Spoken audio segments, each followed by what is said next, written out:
Good evening. Being 7 o'clock, I would like to bring the planning board meeting to order. Do we have anybody on yet or no? Yes, we have Ron Bondi. Yeah, Mr. Bonvy is on. Come in. Okay, let's start with the review of old and new business. For planner's report, I don't have anything written down. We had a request for a meeting with the professional staff. The Hindu temple on Commercial Street is looking to expand the building. So we have a meeting scheduled with professional staff in the town hall for their comments on March the 9th. And after that, we expect them to file for site plan approval. We also are expecting two subdivisions to be filed. One of them is the old Wallamallapog Street subdivision that we've been discussing now for the good part of 5 years, I believe. So that's coming up soon. And the other one, I mentioned it at the last meeting, is the one on East Street at 204 East Street. That is a 12-lot subdivision that the planning board back in 2015, I believe, reviewed the preliminary plans for the 12 lots. It's an open space subdivision, so that's coming up. And that's what I have right now. We have the craft group filed the application for the expansion of the parking lots at on the west side of the stadium. So that will be for the March 10th planning board meeting. So please be prepared for that, for a fun meeting. I don't have anything else. Okay, it being approximately 7:05 PM, action items. Lot and Farm, minor modification request, phasing plan. Mr. Buckley? Mr. Chairman, good evening. For the record, my name is Bill Buckley from Bay Colony Group. And I'm going to just put up a phasing sketch for you here. That is not the one I wanted. The one I wanted.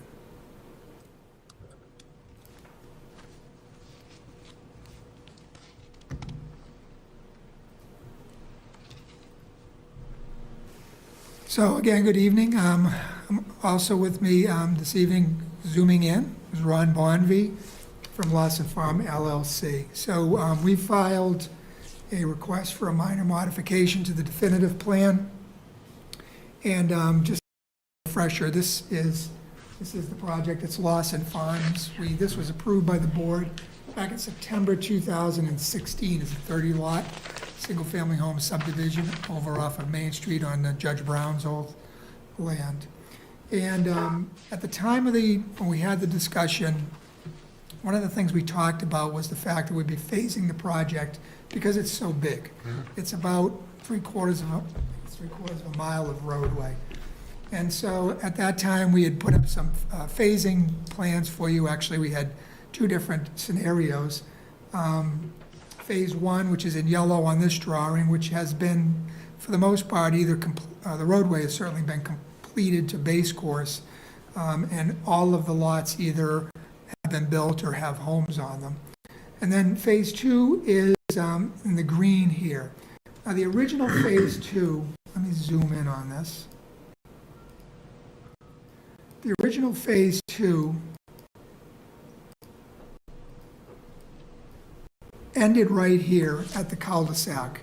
So it included these 3 lots here and these 5 lots here. And I could show that old plan to you, I brought it. But I think you get a feel for it. So it included these lots. So what Mr. Bonvie's been doing, as he's been before the board twice last couple of months, he's getting ready to move into phase 2 of the project. And so one of the things that, of course, you have to do is to build the infrastructure for under the roadway. And this infrastructure for this portion of the road, and I don't know if anybody's been up there or remembers, but if you stand right here, you're like, this is the top of the hill. Right. And then you look down to the bottom of the hill, and then over here is the lake. So naturally drainage runs downhill. So we ran this stormwater down here, over here, and on lot 15 is one of the 4 basins that are on this site. Two of them were built in phase 1. This one will be built in phase 2, and then the final one is over here on lot 18, and that's going to be built in phase 3. So the contractor, of course, we should have caught this. So the contractor is looking at this saying, well, there's a lot of cut in here. We're cutting material out of this portion of the site, and we're filling material on this portion of the site. So his idea was to cut and fill, balance the site, of course, which is what they do. And so he said to us, look, instead of me just putting the pipe in, I should just be building that section of the roadway. I want to build that section of the roadway because, I have to take that material and put it somewhere. Well, I only want to handle it once. And we have to put the drainage in, so we might as well put the water and stuff. So Mr. Bonvie said, what do you think? And I said, my memory of the discussion was, there was very little discussion of the phasing, other than, this is what our phasing would like to be, and then we did it. And in my opinion, not just as the engineer. As an engineer, it makes sense, which is what I just tried to explain, but also as like a person who lives here, is I think you'd want to build out as much as you can, as quickly as you can, so that we get this thing done, so that it's not sitting there, hopefully, ever. And so what our request is this evening is that we add this section of roadway, which is about 425 feet. And you can see at this point right here, we have a temporary cul-de-sac, which is just like the one we have at the top up here on lot 23. I talked to the fire department about this and asked them if they thought it was necessary, and they said yes, and they want it paved. So that's what we're proposing, is a temporary cul-de-sac, 42-foot radius, same as the one that's already been built on lot 23. And it would be paved, and it would stay there until the roadway is completed and sent on its way out. And then we would also ask, in the future, at some point, we would come back, and when we do our lot releases for this second phase, we would also ask that the board grant lot releases on 13, 14, and 26, which are these three, which they were not in that second phase on the original one, simply because all the roadway is being built in front of them, so we'd just like to, sell them, just as pay for part of the road. And that is the ask.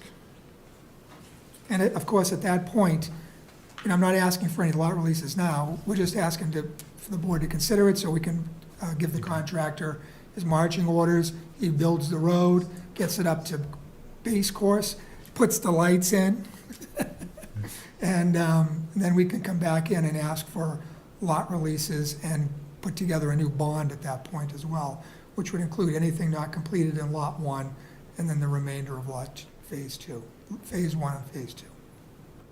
Okay, are you still gonna have the cul-de-sac as shown in the original phase 2, or is that gonna go away? I don't know. I don't think we've thought about it. Ron, what do you think? The question Are was... are you saying the one that's on lots 12 and 11? No, the one that's up here on lot 23. No. The one down in the bottom of the Oh, picture. no, that's a permanent cul-de-sac. That's part of the roadway. Yeah, that's part of the, I thought you were talking about this one up here. Okay, no. And that one will go away, correct? That's gonna eventually go away. I don't know when. I don't think we planned on it.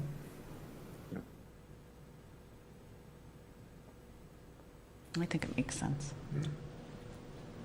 I'm fine with it, if anybody else on the board has any discussion, questions. I don't see any downside. I don't see any downside. Mr. The only Weinfeld? question I have is, with this new temporary cul-de-sac up by lot 26 or whatever that is, if an emergency vehicle comes all the way down, let's say there's either a health or fire emergency on 26 or 14, and they go all the way down there, how do they turn around, and to come back out, because there's no completion to the road at the end to go back to North Street. So how do they accomplish that?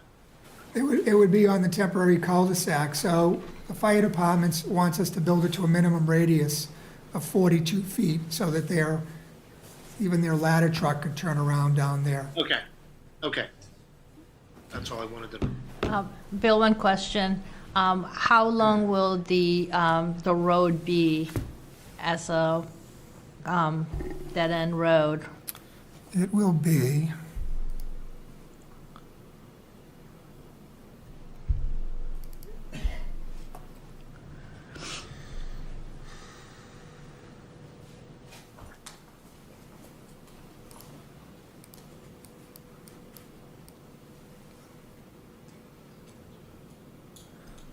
that's not on that sheet. Can't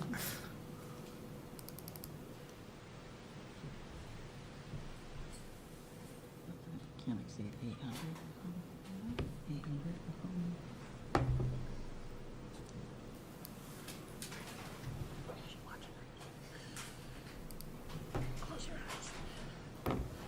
What was your question, Gabby? How long will it be? Yeah, how long of a dead-end cul-de-sac will that become then? So right here, the cul-de-sac from here back to Goodwin is 1,700. So that's 4 plus 425 would be 2125. And then let me just go back.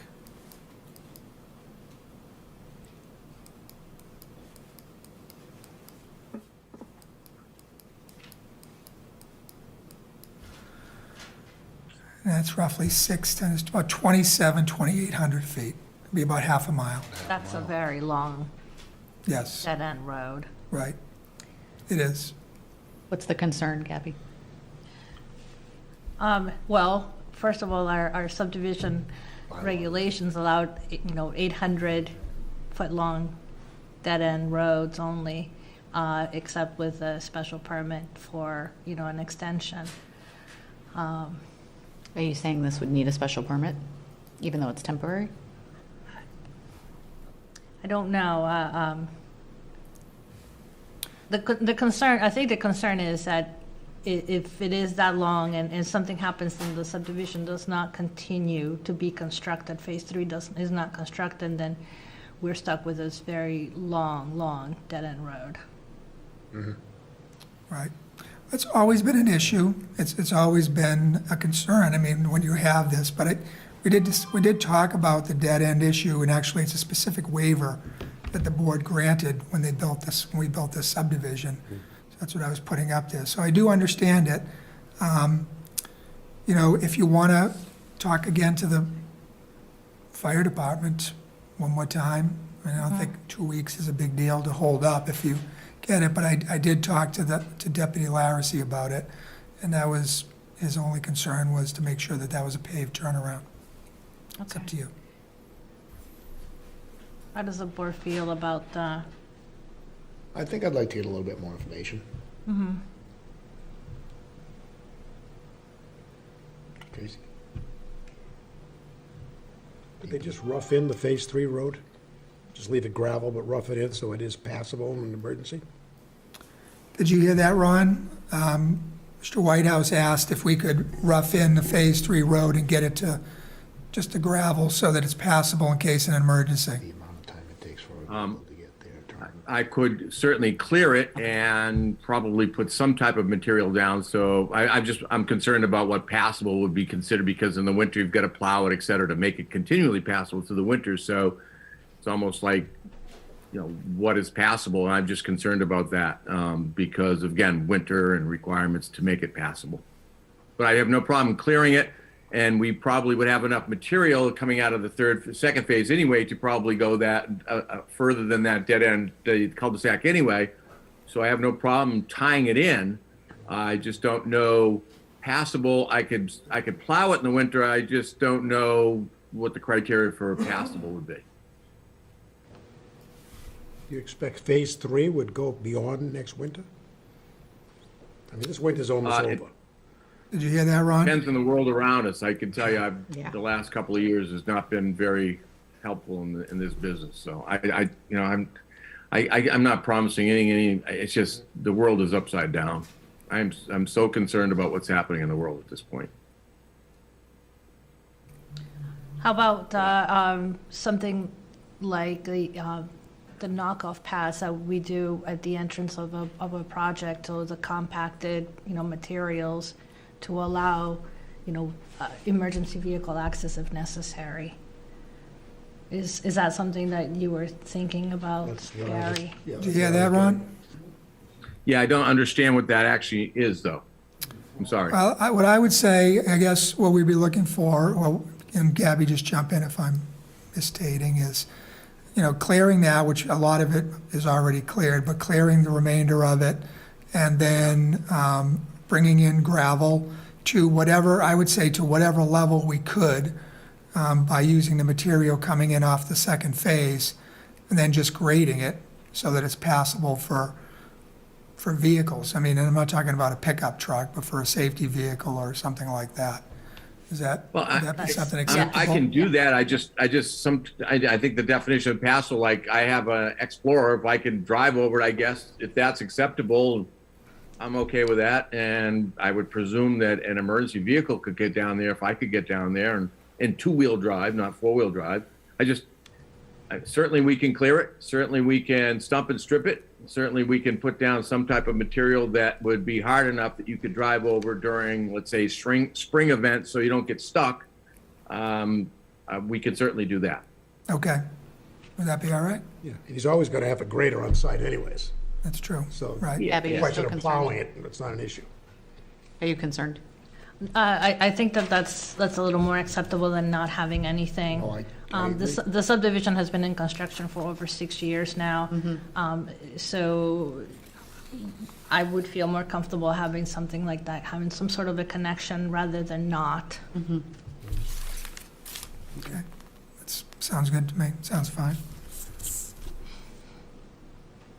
You think there's any, I'm for that, but I'm just curious about if anybody thinks that there's any concern regarding existing residents wanting to, just use that as a passageway, and, whether we think that's, it'll be safe, it'll be passable, but is that something we want to discourage? Do you know what I mean? Yeah, I think. I would recommend maybe would put something up like control structures, like something like a wood post or something that could be easily, if you wanted to get up at emergency bases, you could easily drive over them. But a car, your car, my car would not want to drive over them. Right, plastic chain, anything along that Yeah, idea. and maybe we can put signage Yeah. that it's for emergency vehicle Yeah. use only. Okay, yeah, something like that. Just so, Yeah. just so they don't think this is, oh, wow, this road's, fine now, that they go down there and, create a problem for themselves. Yeah, a couple of like 4x6s buried 4, 5, 6 feet in the ground, something of that nature that if I wanted to, I would get through it in my Explorer. I just wouldn't want to do it. Yeah. But I'm sure in an emergency that the fire truck or the emergency vehicle would go right through it. Yeah, and I like the idea of the sign that says for emergency vehicle use only or something like that. Yeah, okay. I can certainly do that. Good. Okay.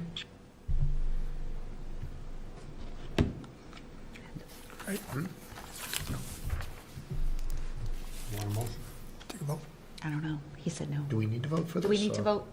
Thought this was an informal. I mean, I'm not sure it's a minor modification because it wasn't a condition of the permit, but we did talk about it in the permit, so Gabby and I are like, just to be sure, we should, We can do a vote just to be on the safe side. Yeah, so. I think if you could do a vote so that we can do a letter and memorialize all the Okay. different things that we discussed, I would really appreciate it. Yeah, And I'd make a let's- motion that we approve the modification to add to Phase 2 with the stipulation of the temporary emergency access road. Being completed. And passable with signage. Okay. All in favor? Roll call. Gary? Gary, aye. Gracie? Aye. Tom? Aye. Ron? Aye. Kevin? Kevin, aye. Jeff, aye. thank you. Oh, Oh, Jeff is here. Just made it. Thank you very much. No video, though. Oh, come on, we have Jeff. pictures. Yeah, we've already seen. Hope you're doing better. God bless.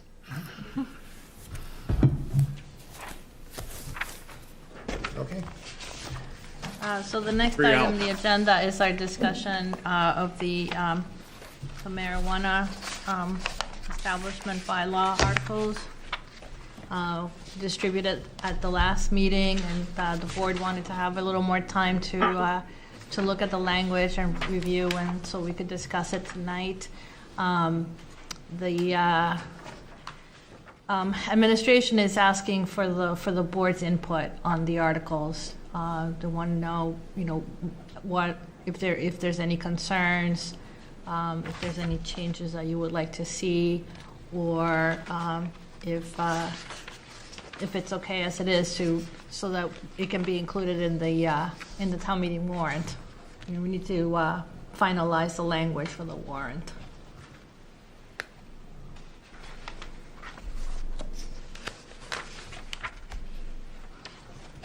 On page. What's the difference between establishments and retailers? On page 5 and 6.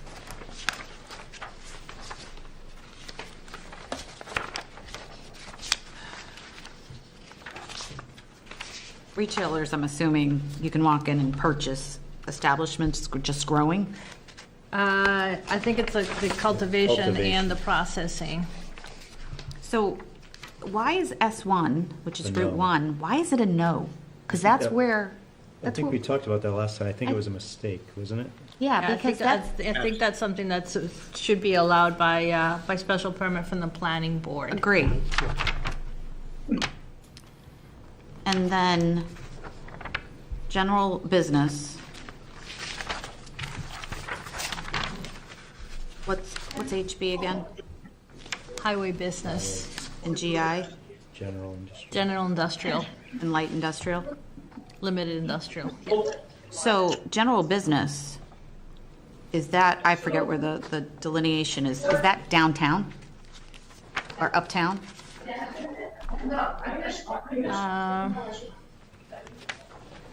you would ask that. Sorry. Because to me, that one should, that one I would prefer to see as a no. I mean, Okay. and S1 is a yes.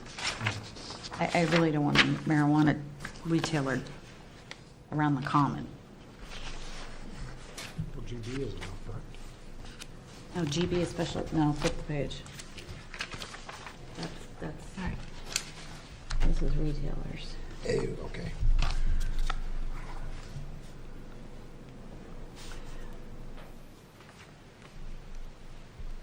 My feeling is GB should be a no, S1 should be a PB. Okay. And where is HB in town? Highway business is at, on 140, area. Like by Ocean State? Yeah. I thought the whole thinking of this was just to allow it on Route 1. Did I miss something? No, I mean, I don't think that was the case. I think that was a specific for maybe an initial thing. But I Okay. think these other zones, as long as they were not in the central business district or the general business district, were going to be under consideration.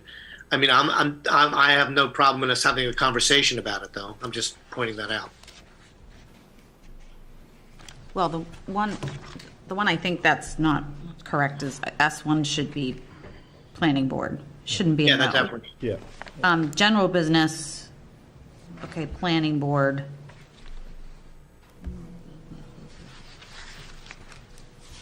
What's NB again? Highway business or? No, what's NB? Neighborhood business. That's a no, okay. Yeah, correct. That's a no. Those are my comments on retailers. We're looking up the maps. Thank you. And then for establishments, S1 should be planning board. Right. Yeah. Was this a template from another town? And just No, because they don't Pop have, stuff in it? they don't have the same, like NB, GI. No, but I mean, some of the paragraphs, like where they come up with the times, 8 PM to 8 AM. This was drafted by town council. Because I just think they would be, because, you know, liquor stores are open till 10 or 11. I could see these guys wanting the same times. I mean, the ones that are already on Route 1 outside of Foxborough, they're closed. They're closed by 7. Yeah. Yeah, I don't see it as a problem.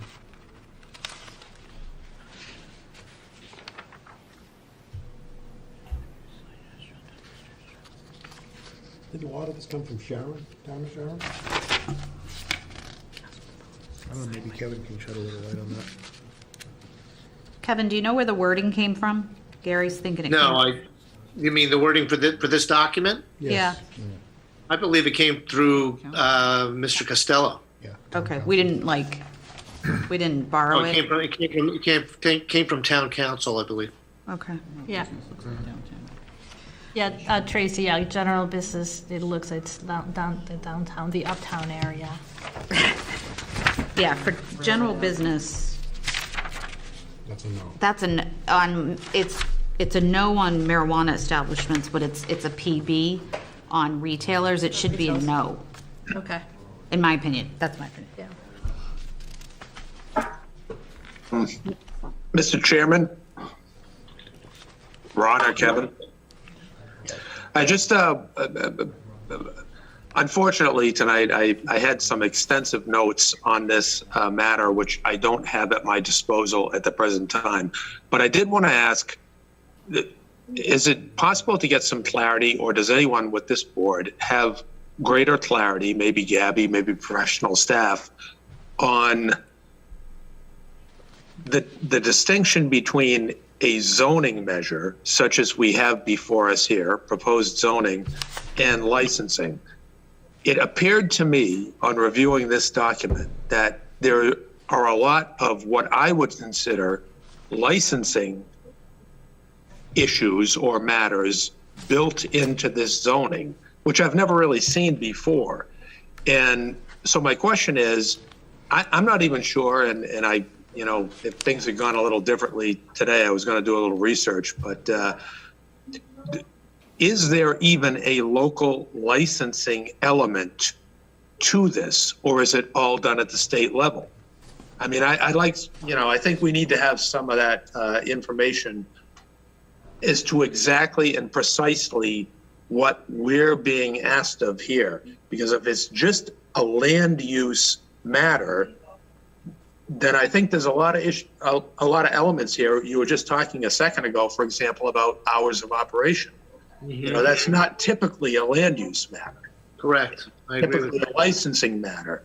And there are other issues that I saw in this text that are similar to that. So, you know, to me, before we even got into the nitty gritty of the zoning and the land use, I must admit to some confusion about exactly how this is being handled and really what's going on. So I just wanted to put that out there. And I don't know if anyone has any insights or answers to that.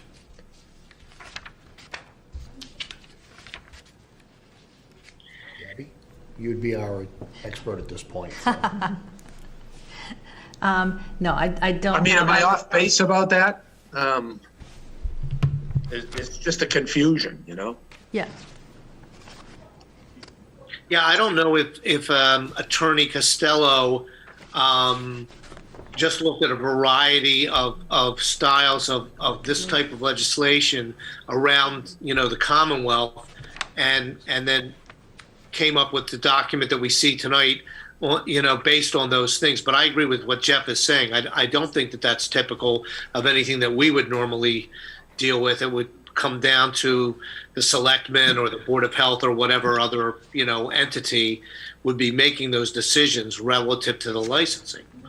And normally we're not the ones who say a serving establishment or a liquor store can only have hours from X to Y. That's either based on state statute or local ordinance.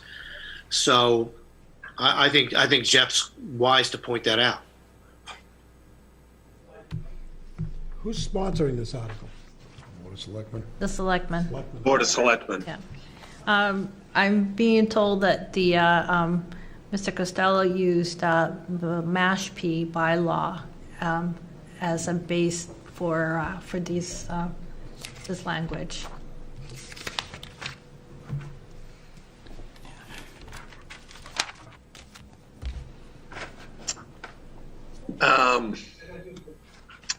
I missed the first part of your introduction, Gabby.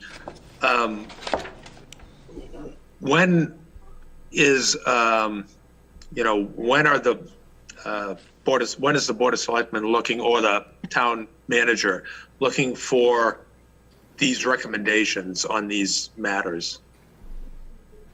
In other words, do we need to actually provide that tonight? Yeah, they were looking to receive comments from the board tonight, yeah.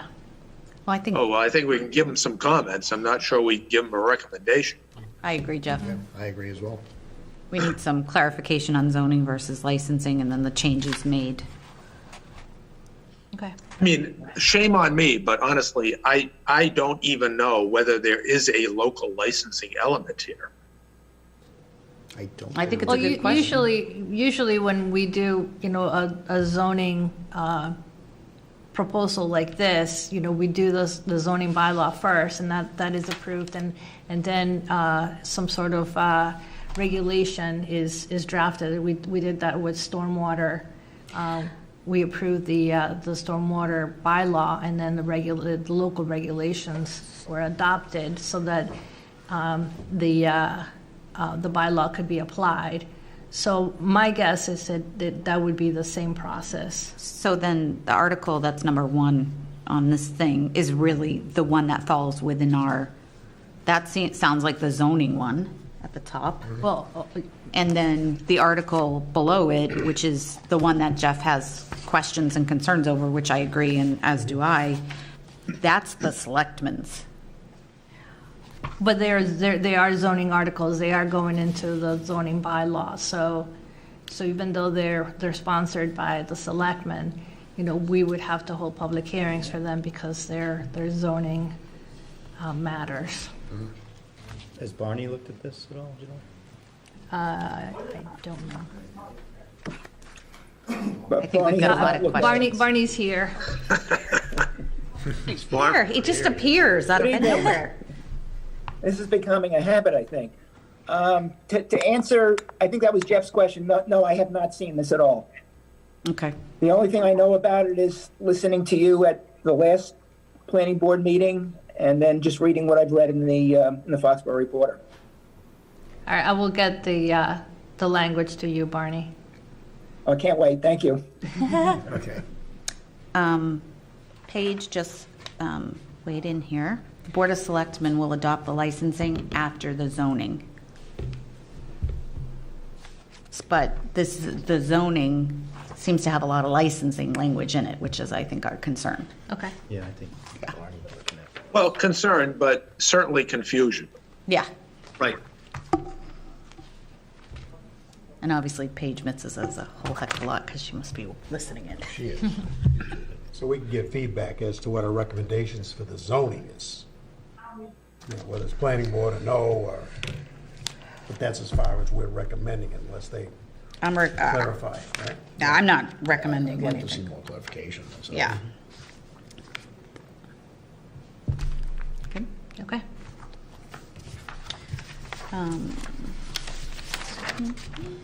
Meeting minutes. Did everyone read the February 10th meeting minutes? Yes. Yes. I'll make a motion to accept the meeting minutes from February 10th, 2022. Second that? All in favor? Roll call. Gary, aye? Tracy, I. Ron, aye. Am I voting? Jeff, I. Kevin, I. Oh, my.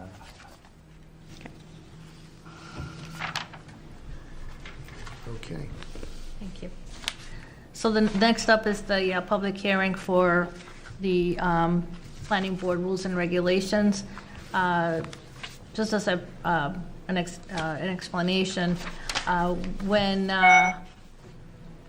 we did the RFP for peer review services for our new review engineering, we discussed changing our rules and regulations requiring a deposit for to pay the peer review engineering company. Previously, we've had to follow up with the applicant after the hearing happened to pay the engineering firm for the review that was done. We had a meeting before Paige went on her hiatus.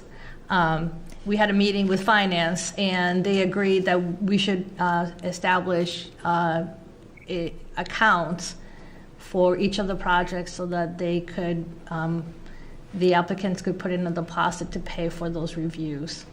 So I took the liberty of reviewing the rules and regulations to establish those requirements. So did changes on the Article 5, which is the fees and consultant review part of the rules and regs, and also the fee schedule requiring the payment of a fee for that. It's different fees for different types of reviews. For site plan review, it's a deposit of $1,500. For special permit is $1,200, and for Subdivisions, I think it's, yeah, $3,500. Usually subdivisions, entail much more review than site plans. So I would like for the board to comment or vote. I think this is well thought out and makes a lot of sense. Any money that is not spent will be returned to the applicant. Usually the peer review company gives us an estimate of how much it's going to cost the review. So if the cost of the review is higher than the amount that we required, we will require, another deposit to make up for the amount. But the town does not keep any excess funds. I think this is more than fair, because we shouldn't, as a community, we shouldn't have to be chasing the monies at the end of the project. We're not making any money. Right. The developer is making money, hopefully making money in the process. So. Motion. Please do. Make a motion to approve the amended fees and consulting review document. Sounds good. I'll second that. All in favor? Roll call. Gary, aye. Tracy, I. Ron, aye. Jeff, I. Kevin, aye. Okay. Approved. Thank you.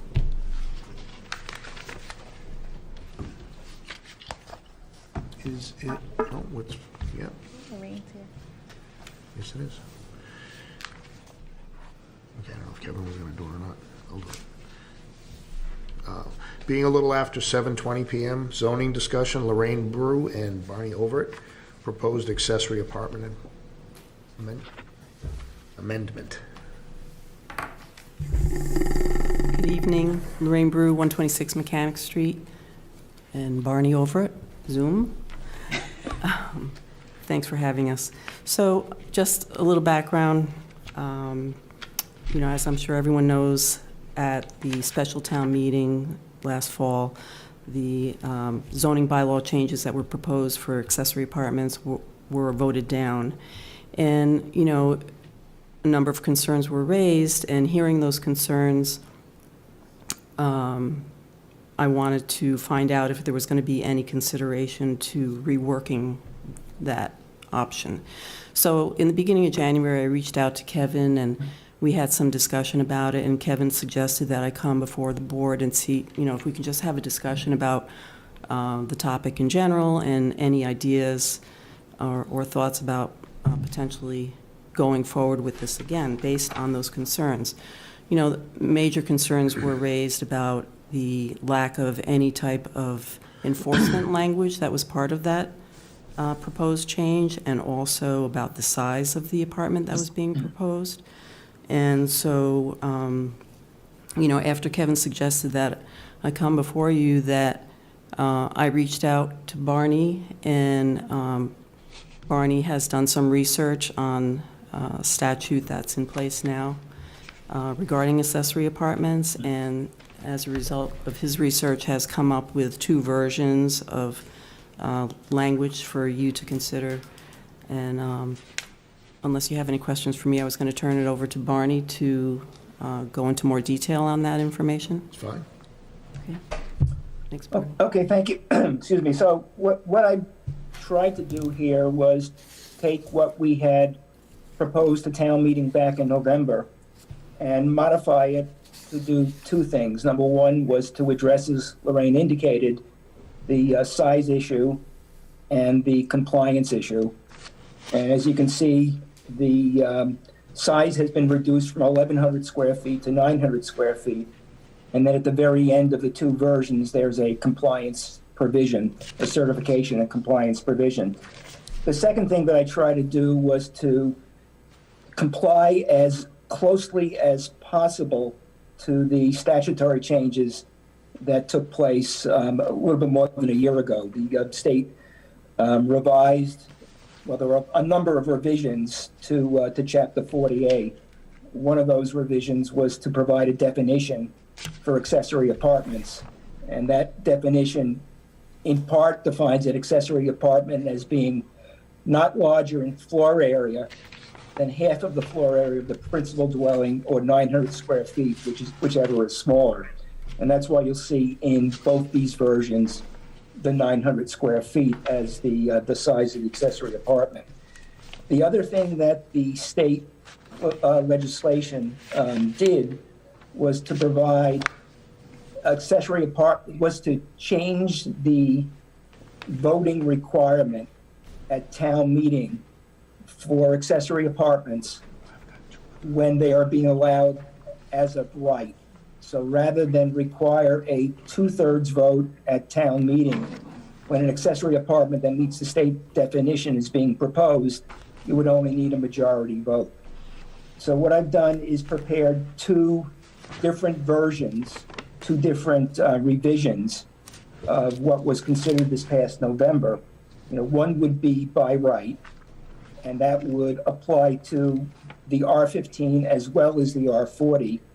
And the second one would be by special permit, which again would require the same 2/3 vote at town meeting as most other zoning changes would require. So with that, I'm ready to answer any questions anybody may have. Bonnie, do you think the, by special permit gives us a little bit more enforcement capability? I think so. I think you really have enforcement capability with both of them. The problem with the by right version is the enforcement would deal, as you can see in the language, with an occupancy permit. And I think I'd be a little bit more comfortable in taking enforcement action to enforce a zoning a violation of a zoning bylaw, and B, a violation of the special permit that the planning board has issued. So I think there's a little bit more teeth with respect to the special permit version of the two. Mm-hmm. Yeah, I agree. Thank you. I agree as well. Barney, I have a question, more of a procedural matter. Mm-hmm. And this sort of depends on how, I guess, the Attorney General might rule on the other zoning articles from fall town meeting. I'm just thinking that, those are right currently on the draft warrant as almost like, an afterthought, just to, kind of reaffirm what had been already voted in. I'm just curious about how this would be handled, to distinguish it from those positive votes last fall, if you know what I mean. Yeah, I know what you mean, because I was thinking the same thing earlier today. Let's assume that what we have to do is to revisit the various zoning articles that were considered, and again, I think 5 of the 6 were approved back in November. Does that mean that we only reconsider the ones that were approved, or do we reconsider the ones that were approved as well as the accessory apartment, which was not approved? If it's the latter, if we have to again go to town meeting with respect to the accessory apartment issue, the bylaw proposal that was brought forward in November, and I guess I'm going to ask this as a rhetorical question because I don't know what the answer is. Conceivably, can we amend that bylaw provision and replace it with one of these? Well, that was my point, because it wouldn't be the same article. Correct. Yeah. So I don't know the answer to that. As I said, I was thinking about that today as sort of a backdoor way of getting into this. I just don't know what the answer is. Okay. But I think it's something that, depending on what we do have to do, come May, it's something that we perhaps should be, discussing with town council, with the town moderator. Except that the town warrant is already closed, right? I don't know. I assume so. It is. But it is? Okay. Yeah. Just something to think about. So there was no placeholder for these types of articles anyway, correct? Is that what you're inferring, Jeff? No, there is and there isn't. You know what I mean, Barney, right? Yeah. because the placeholder is for the wording and the article that was voted down last fall. This is different. Yes, it is. So But again, can it be we have the amended on the town ability floor? Yeah.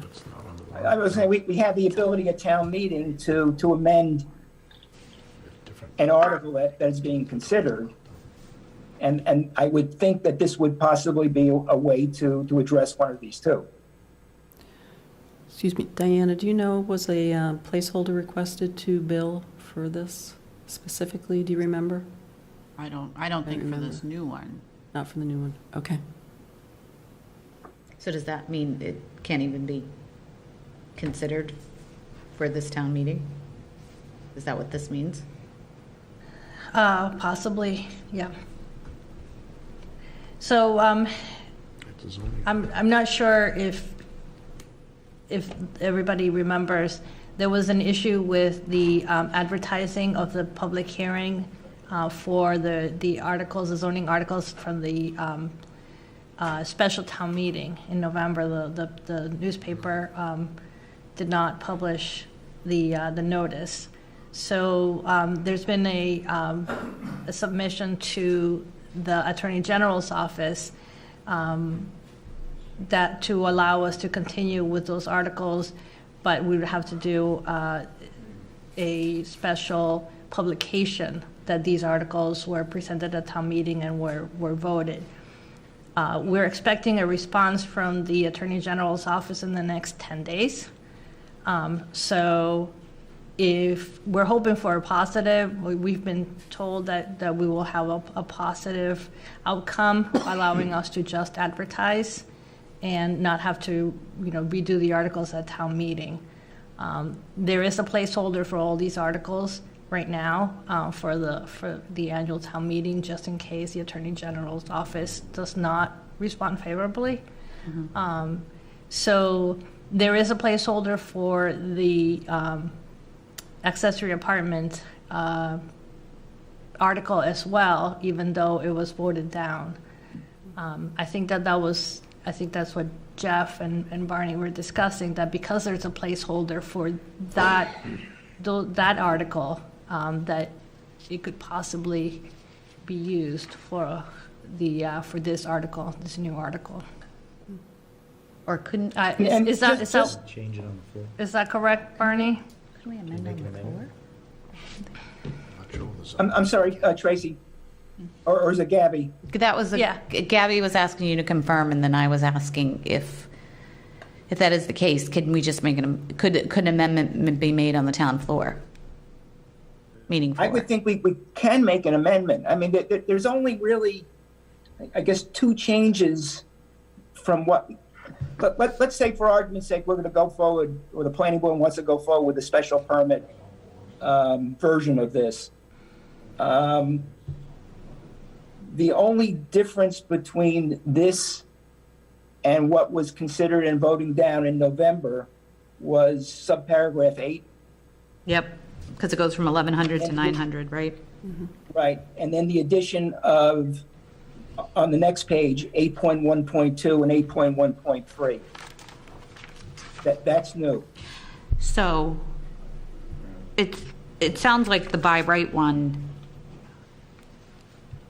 couldn't be put forth, but the special permit one could potentially be put forth and just amended on town meeting floor. And I think that's the one, I don't know, I know Gary said the by right one I'm not in favor of. Right. Special permit one I could be behind. So is that something that, town council And Frank, and Frank would confirm whether or not it can be amended? right, well, I think, and we've also got to wait to hear back, right, from the Attorney General. Because we might not need to use the placeholder if we don't have to do it at this town meeting. Yep. So I think we need to wait for that and then have town council and Frank weigh in. Gentlemen would like to. Will you entertain? Could you give us your name and address, please? My name is Mark Powers, 44 Prospect Street. I don't know you, Mr. Maurice, but I think Mr. Whitehouse, I know your wife. Okay. Don't hold it against him. You know, I spoke against this article at the special town meeting. And I'm disappointed to hear Mr. Overt use the phrase backdoor. Okay? Not something we should be saying, you know, there's a back door. Government should work in full sunlight. Everybody should have an opportunity to voice their opinion. We shouldn't be looking to backdoor something. Now, what I've heard from Mrs. Brew, Mr. Overt, is that they selected two portions that they think caused the most problems with this article. I think there's a lot more, and I think a discussion should be had as to whether or not people believe in accessory apartments, period. Now, when Mr. Weinfeld got up at town meeting and introduced the article, he said that the planning board brought the article so the people could decide. Is that right, Mr. Weinfeld? Do I have your words correct? You do.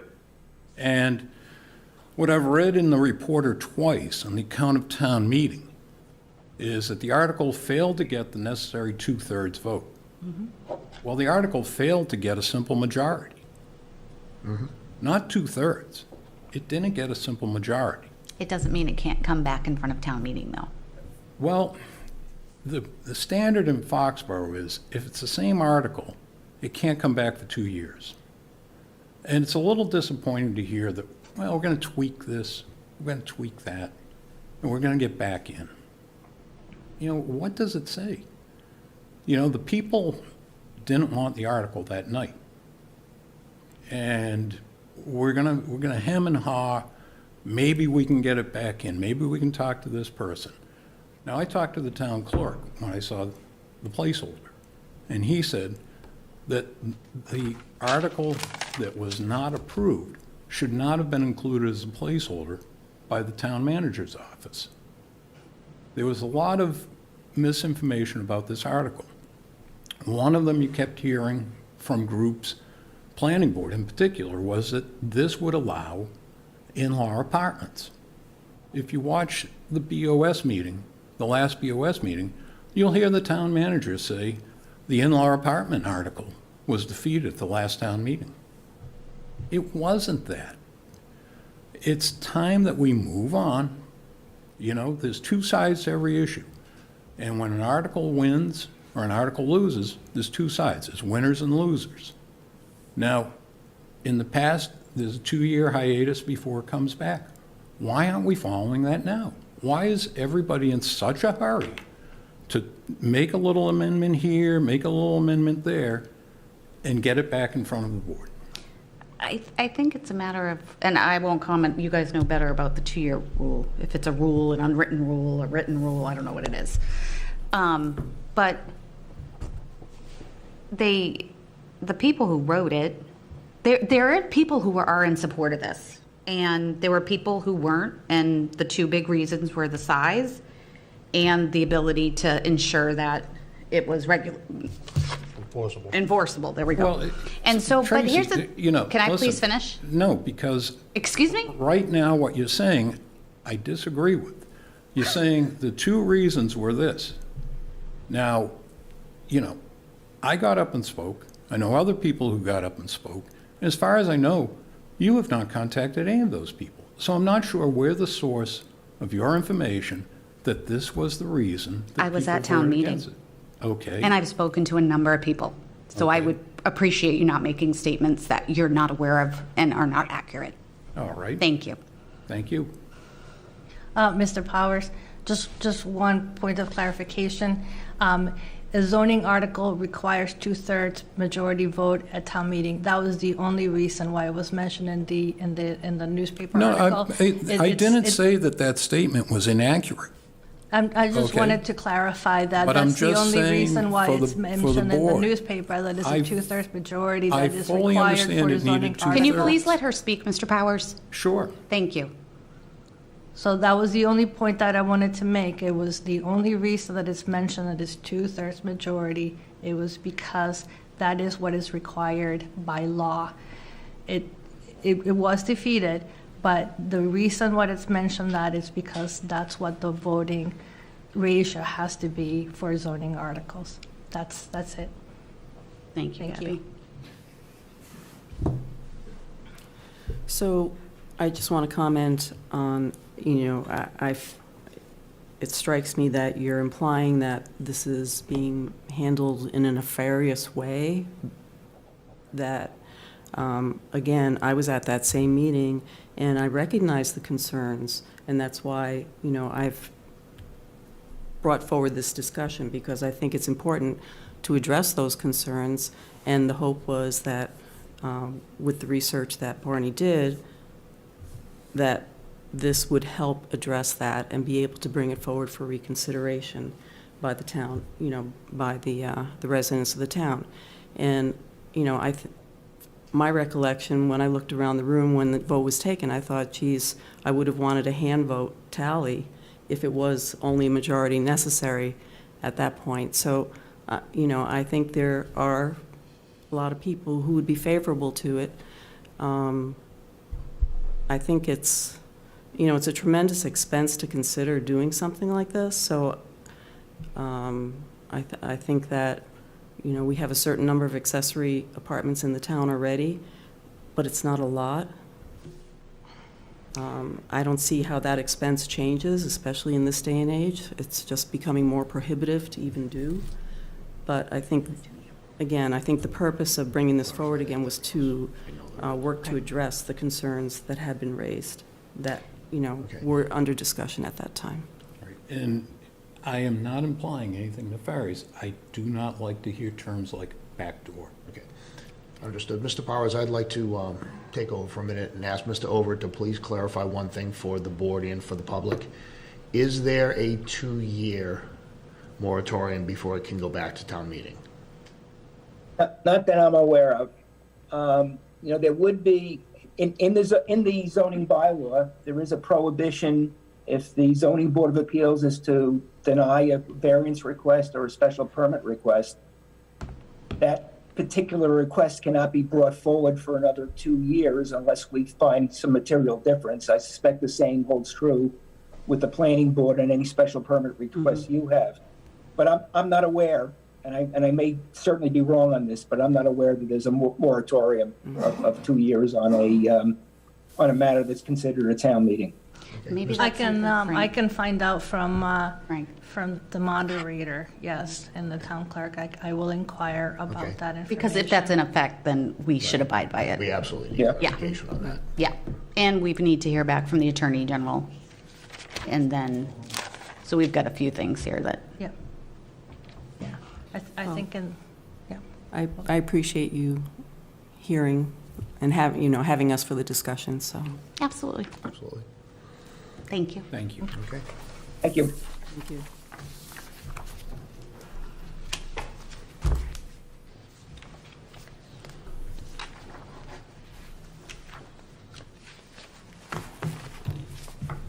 Okay. We're just going to take a 2-minute break. Or maybe not. Yeah, I got you. Or not. Gabby, it's all on you. He thought you were leaving. Okay.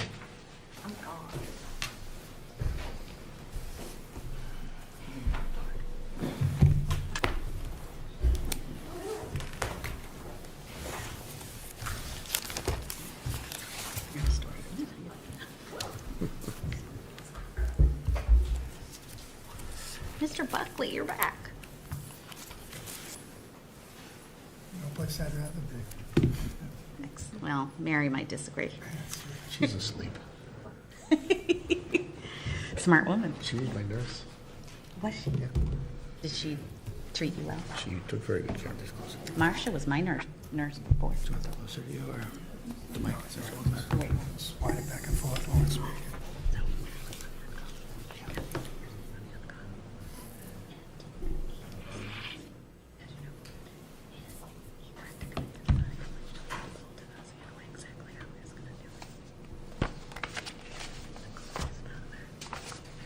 Start, Steve, and just say, introduce who you are. It was the most awkward. And tell them. It it, but it was one of the And then you can awkward just turn it right over to me. sitting in my car. Say why we're here, special permit, on site plan. And I would only introduce me, you, and, right, just, Yeah, but you hadn't uttered anything back from any of the abutters prior to the meeting, so you should hear comments. See what the weather's gonna do while we're waiting. It keeps changing, so. I know, I ran in like shorts and a tank top yesterday. Well, snow cover, snow's dropping. 6 to 9. Well, I'm looking at the accumulation by the hour, and it's only at 5 inches now at 10 o'clock. It was at 7.5, 8. Less We're snow not only your planning board, we provide you with weather. Okay. Coming back from our brief recess, being a little after 7:30, public hearing, site plan review for 208 North Street. Change of use from a truck terminal warehouse to a facility to film production, to a film production facility. I can't talk tonight. Mr. Buckley? Good afternoon. My name is Attorney Steve Withers from Coogan Smith in Attleboro. I am attorney and counsel for 208 North Street Studios. Also, their affiliated entities, Red Sky Studios and Red Herring Motion Lighting as well. With us is Dave Cambria via Zoom. He is one of the principals of 208 North Street Studios and Red Sky. I'm here to answer any questions you have about the use itself. We're here, as you mentioned, for a site plan modification for change of use from a truck terminal warehouse to a movie production studio, which I think is a really exciting opportunity for this community and this specific site to put it to productive use. As you mentioned, our engineer is Mr. Buckley, and I'll turn it over to him to explain the site plan and the proposed modifications.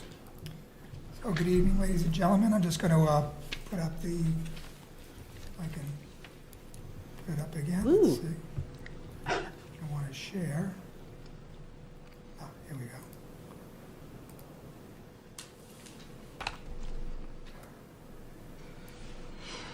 Make that a little bigger.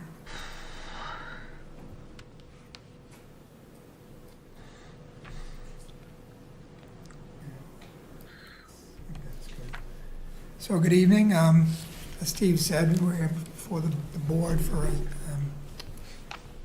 a site plan modification, or a change of use, actually, site plan. And so I think most everybody's familiar with the site. The terminals on the intersection of North Street and Route 1. It is about a 26-acre parcel of land. It is located, for the vast majority of the property is located in the special use S1 district. A small corner of it down here in the lower right corner is located in the residential agricultural R40 zone, and it abuts to the east, which is to the bottom, and the north, which is to the right, as you're looking at the plan, residential. To the south, it is abutted by commercial property, the railroad tracks. The site also lies partially in a zone, Water Resource Protection District zone, which is down here, which is 250-foot primary resource area. Anything within 250 feet of a water body that will support fish life is in that area, in that zone. So the site currently contains about 135,000 square foot building, which is down here in the lower left corner, the southeast corner of the property. At one time, it was, you could see all of the slabs here. This was a full 400,000 square foot truck terminal warehouse. Over the years, the buildings have come down, and now this facility is left. And as Steve pointed out, well, what we might like to do is to turn the site into a motion picture production facility, which would include activities both inside and outside the facility. And Dave's going to talk in that in more detail. So the site currently has about 373 automobile parking spaces on it. You can see there's a lot of parking around the outside.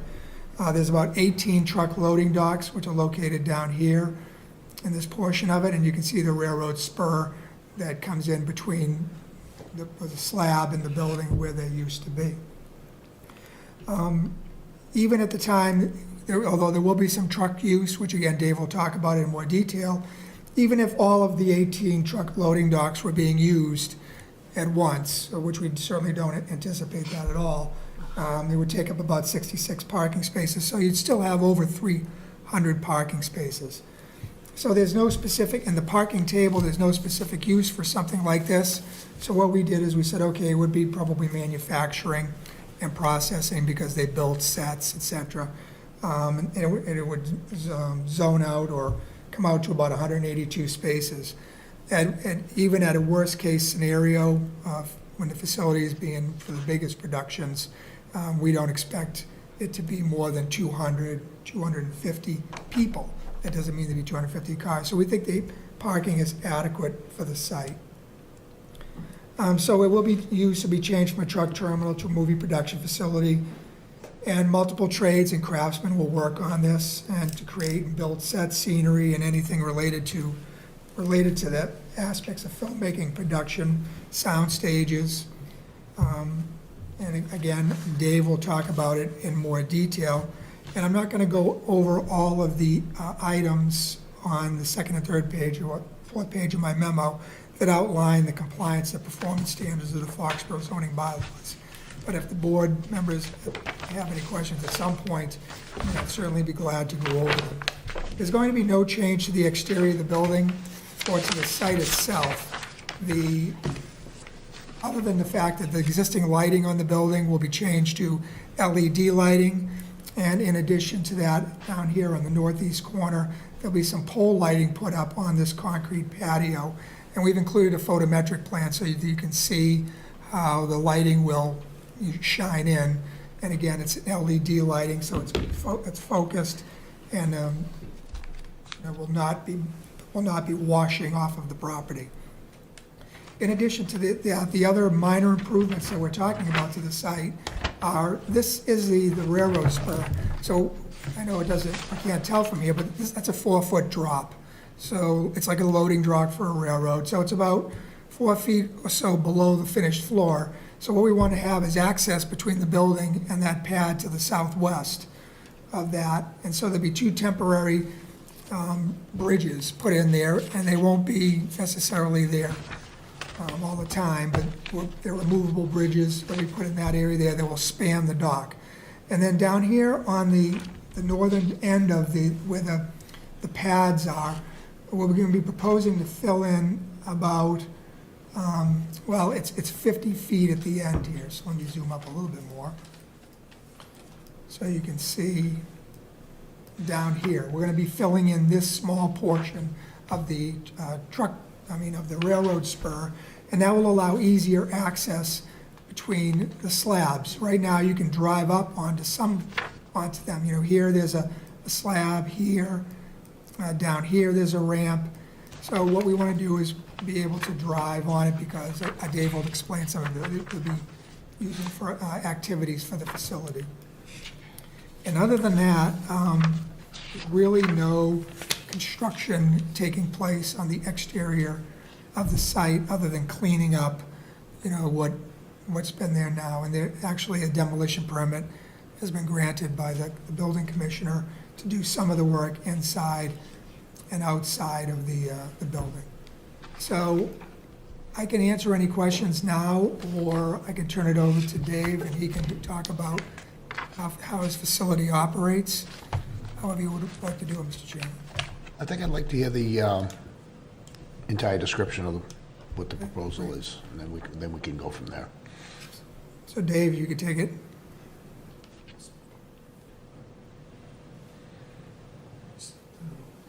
Can you hear me? Sorry. I hear you now, yeah. I apologize for some laryngitis I have. But members of the board, thank you very much. My name's Dave Cambria. I'm one of the owners of Red Sky Studios. My partner is Franz Wetterings. He's also present on the Zoom call.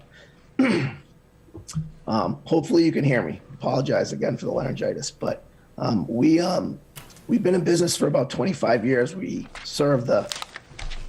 the service side of the film industry. So we do lighting, grip, we do camera support, trucking, that kind of stuff. We've been doing it all over the state for many years. In 2006, the Mass legislature came through with the Mass Film Tax incentive, which I'm sure a lot of you might be familiar with. And as of last year, the sunset clause was lifted on that. So what you're seeing now is a lot more infrastructure that's going to get built. And that's exactly what we're trying to do with this property. We approached the craft group back in the fall. We find it's a good property to develop this kind of facility. It's got a lot of space. It's got a warehouse, and it's a property that I think we're going to be able to clean up and use in a much better way than it is now and has been in the past. I may turn over to my partner, Franz, because I can't even speak right now, so if he's still there. Hi there. Sorry, I had to sneak out a set in order to come talk, but I everything Dave said. So I'm not sure where we're at here. If you guys have any questions about use, I'm happy to answer them. I am sorry, I'm actually in the middle of shooting a film right now, but where are we in the process here, Dave? I'm happy to, because like I said, I've represented 208 North Street Studios and Red Sky for 4 years now to kind of explain what this use will look like, because I know a motion picture production facility, people sometimes wonder what does that mean, and what happens at one of these facilities is there's a lot of tradesmen and craftsmen's work where sets are built. There's electronics, painting, grips, lighting. They build sets. They do wardrobe, things of that nature, and then they actually shoot and film scenes from live action productions, and then they also use a large portion of the warehouse for storage space and office space for the various departments that are involved in the shooting of a film, such as, again, set decoration, wardrobe, props, lighting, things like that. So this site presents a really unique and exciting opportunity for this use, because it has the ability for a soundstage for actual shooting of film. It has warehouse space where these craftsmen can build sets, can work on wardrobe, things of that nature. And it also has the office and storage space, which is important. So all those different areas that are fundamental to the business of film production all can take place at this specific site, which is why we think that this site is exciting for 208 North Street Studios, is exciting for the area as the film industry makes its way into Massachusetts more significantly with the passing of the sunset of getting rid of the sunset provision of the film tax credit. And so as these come in, these productions come in, to have this in Foxborough is a really strong thing for the community. 208 North Street Studios, Red Sky Studios, they're established in the industry. This isn't a client or an applicant that is just starting out and trying to make their way. They have done major productions in the past, and currently they have strong connections, and so this is a way for the site to be utilized in a way that I really think was envisioned on the Route 1 corridor as part of special use District 1. Okay, could you elaborate, primarily for the abutters that are here, what the everyday operation would kind of be like? I think they deserve to know what. No, absolutely. I think that's a fair question. I don't know if Dave or Franz, you want to take that specifically on what a typical day would look like at the site? Yeah, I mean, for the most part, a typical day is very little activity. If you have a shooting schedule that's, let's say, 60 days, you probably, for the most part, are there 20 days or less actually shooting. So the majority of the other time, there's a very small crew there that's inside building, and it's pretty low impact until you're actually in there shooting, which is when the majority of the people will show up. But you're all talking about during and if you say it's a 60-day shooting schedule, that doesn't include prep and wrap, which is probably another month, but it doesn't increase the volume of work that's happening at the stage itself. Okay, Franz, could you touch on... during the... I'm sorry, go ahead. Finish what you're saying, sir. No, No, and so during those 20 days, you'd have usually trucks will land, and for the most part, all the work is taking place inside. And one of the most important things about being on a film is being quiet. So, we're pretty low impact as far as affecting the outside area and neighbors. I have a question. So I work in Boston, and I walk from South Station to 60 State every day, and I've seen a lot of the red herring trucks and stuff parked on Federal Street. And there's there's catering trucks, the big movie trucks, and a lot of them have generators running and cords going everywhere. So I was just wondering about the trailers that'll be there during filming and the power, the generators, that type of thing. Yeah, I mean, that's one of the great things about having a stage is we're putting in large power that will be supplied by the power company. Any generators and things that would make noise would be on the far side of the building, on the Route 1 side.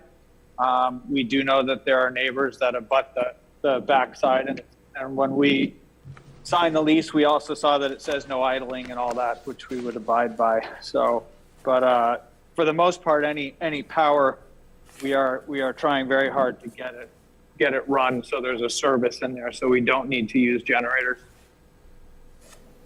May I say something? Well, let's then finish their presentation, then we'll take input. Can I have a question? Tracy, you have a question? Yeah, I'm on your website. It looks like you allow special event hosting. There's a customizable space for rent. Obviously, this location it's not in existence yet. What is that the plan for this location as well? Dave? No. Oh, sorry. I don't, excuse me. No, this is really specific for long format productions. So it would be for instance, there's a episodic series called Julia for HBO Max. And we do the equipment rentals for that show. And they're in need of a stage, and they're going to get most likely picked up for a second season.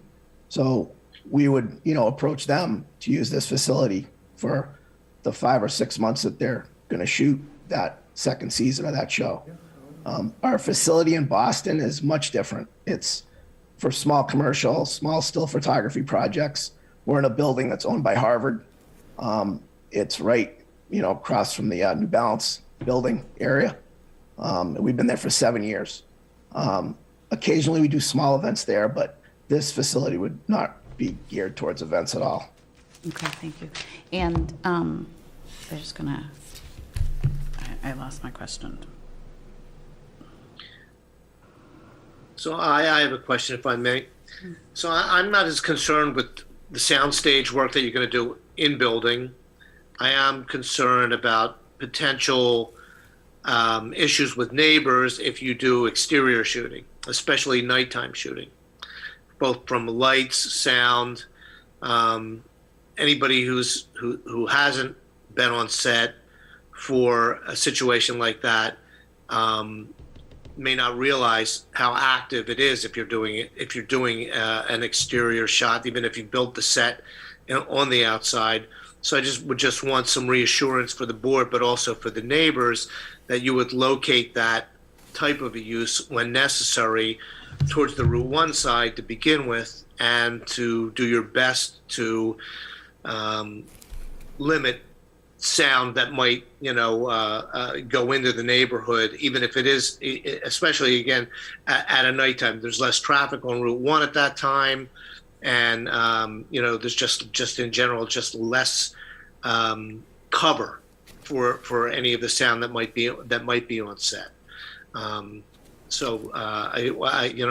don't know. I know that the neighbors are used to things like concerts, football games, things like that. Concerts, especially the zoning enforcement building inspector, has access to certain sound meters and things like that to make sure that they don't exceed certain volume levels. I'm not suggesting that you'll be as loud as a rock and roll concert, which I don't think you will be, but just to take those types of items into consideration, and to make sure that if you do have those situations, that you can deal with them and not and have as little disturbance to the residential area as possible, and make sure that residents are aware that for a particular thing, whether it's a television show or a movie, that that type of thing, that they'll have, warning isn't the right word, but notification that there may be some types of shooting at certain times, so they'll be aware, and hopefully they'll be less concerned or have less complaints about any kind of disturbance that might happen. Yeah, I can answer that if you want. I mean, anytime anything's going to be built outside, it would be built on the Route 1 side. And the locations department, which is sort of the department on the film that is in charge of making sure that all the permitting and all that stuff is done correctly, would 100% be discussing that with neighbors and sending out flyers way in advance of anything happening. And they're very understanding for the fact that, it's about our relationship with the neighborhood that, keeps us able to film there. So I don't think any of that is a problem. They'll be notified well in advance. Okay, and like the major difference here is that it's a permanent location for you guys, as opposed to you're shooting in Boston for a week. You're going to bother somebody, and then you're going to pack up and move to whatever your next location is. Here, hopefully, you guys will be busy there with some frequency. So that makes it a little bit different. But no, I appreciate the fact that it sounds like you'll be very professional in terms of all the things you need to do in order to keep the neighborhood happy. Oh yeah, 100%. That's a number one thing for us. If everybody around us is happy, then that's good for us.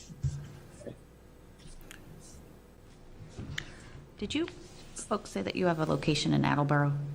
Or did I make that up? No, but they don't have a location in Attleboro. My law office is in Okay. Attleboro. Okay, thank you. We actually do have a warehouse in North Attleboro. And do you use it for the purposes that you it's- would be using this one? No, that's solely a storage place for overflow for equipment. So I think if we can continue on with that conversation that Mr. Weinfeld brought up, is we're very sensitive to that fact, certainly been made aware of it, and you just know that that's an issue. So certainly we would, if you would, the board does decide to approve, we certainly would not object to a condition that limited filming, exterior filming to the southwest pad on Route 1, which would be the pad that is next to the existing building. So it's the pad that separates, it's the pad that's the furthest south and has the building in between the residences and the pad. And the other thing that we were looking at and discussing is Foxborough has a noise bylaw, section 167.3, which comes into effect, and really, if you read it, it says noise construction. Neighbors. But it's also broad enough that, again, it would require us to have, if you're working after 7 o'clock at night outdoors or on any time on Sunday, you would have to file for a permit with the Board of Selectmen and Chief of Police. So again, that would be, as Dave and Franz have put up, they have an entire organization that does all of the coordination with municipal, because every time they build a new set, they need building permits, plumbing permits, electrical permits, all of those, and then they would have to coordinate with public safety, of course, police and fire. So if again, it could be appropriate if you wanted to, you could just reiterate in there that it's your opinion that 167.3 applies, and that would also be, you wouldn't be just relying on our good faith, because we could all get hit by a comet tomorrow, somebody else Win the comes in. lottery, win the lottery. And so it would be in there, and anybody in that facility would know that section of the bylaw or the general bylaws would apply. Okay, that makes me feel a little more comfortable knowing that Board of Selectmen and chief of police would have licensing authority for off-hours events that could possibly affect the neighborhood. That puts a lot of control in place. Yeah, and I think, I think it's important to, to stress that, the applicants in these studios that would be coming in to license the space, they're familiar with this process, and in towns and communities across the state and across the country, really, they're familiar with the process of getting town approval or city approval to shoot at night, because, whether you're on location in a neighborhood or on a set that is, borders a residential neighborhood, you're going to have to be sympathetic to the concerns of the neighbors and the community. So, they are certainly familiar with it and know that that's, something they will take very seriously. Okay, well, this is all new for us, and it's all new for the abutters as well, so. Yep. No, I think the understand. information Yeah. needs to be shared. I have a question, and from sitting back there, you probably know I'm kind of the blunt one on the board. 208 North Street Studios. You've started a company without any approval to even put the studio there? You can do that. I'm just a little taken aback by it. Sure. So, to start applying for licenses, to sign letters of intent, to start negotiating it with the landlord, you want to have an entity in place to be able to take those legal steps. Okay. So that's, hopefully, so everything goes forward, the entity's in place, but if not, you still want to be doing it through that separate new entity that would be, again, that's engaging in negotiations with the landlord and with the town. Okay, thank you. You're welcome. I was just wondering. Yep, it's a fair question. The building commissioner, Mr. Shippey, is on Zoom. If the board would like to ask him any questions, or if you want his I input. would love his opinion. Mr. Shippey? Good evening, everybody. I don't have any input, but my biggest concern was to make sure that it got the proper site plan review in accordance to our bylaws. But I mean, it remains on you to either approve it or disapprove it. I have issued some permits already to the building for general repairs for the siding, insulation interior, interior demolition, but all minor stuff. But the change of use triggered this special permit, site plan review, and that's why it's before you right now. Okay, thank you. Do we have any more questions from the board at this point? Yeah, Ron, Yes. it's Jeff. And so, Scott, we haven't had the pleasure of meeting yet, and probably that goes for a lot of people in town government. But my question to you at this point is, as Mr. Buckley had said before, and also counsel for the applicant, this is a little bit of a different animal. I mean, it doesn't neatly fit into our bylaw or regulatory framework.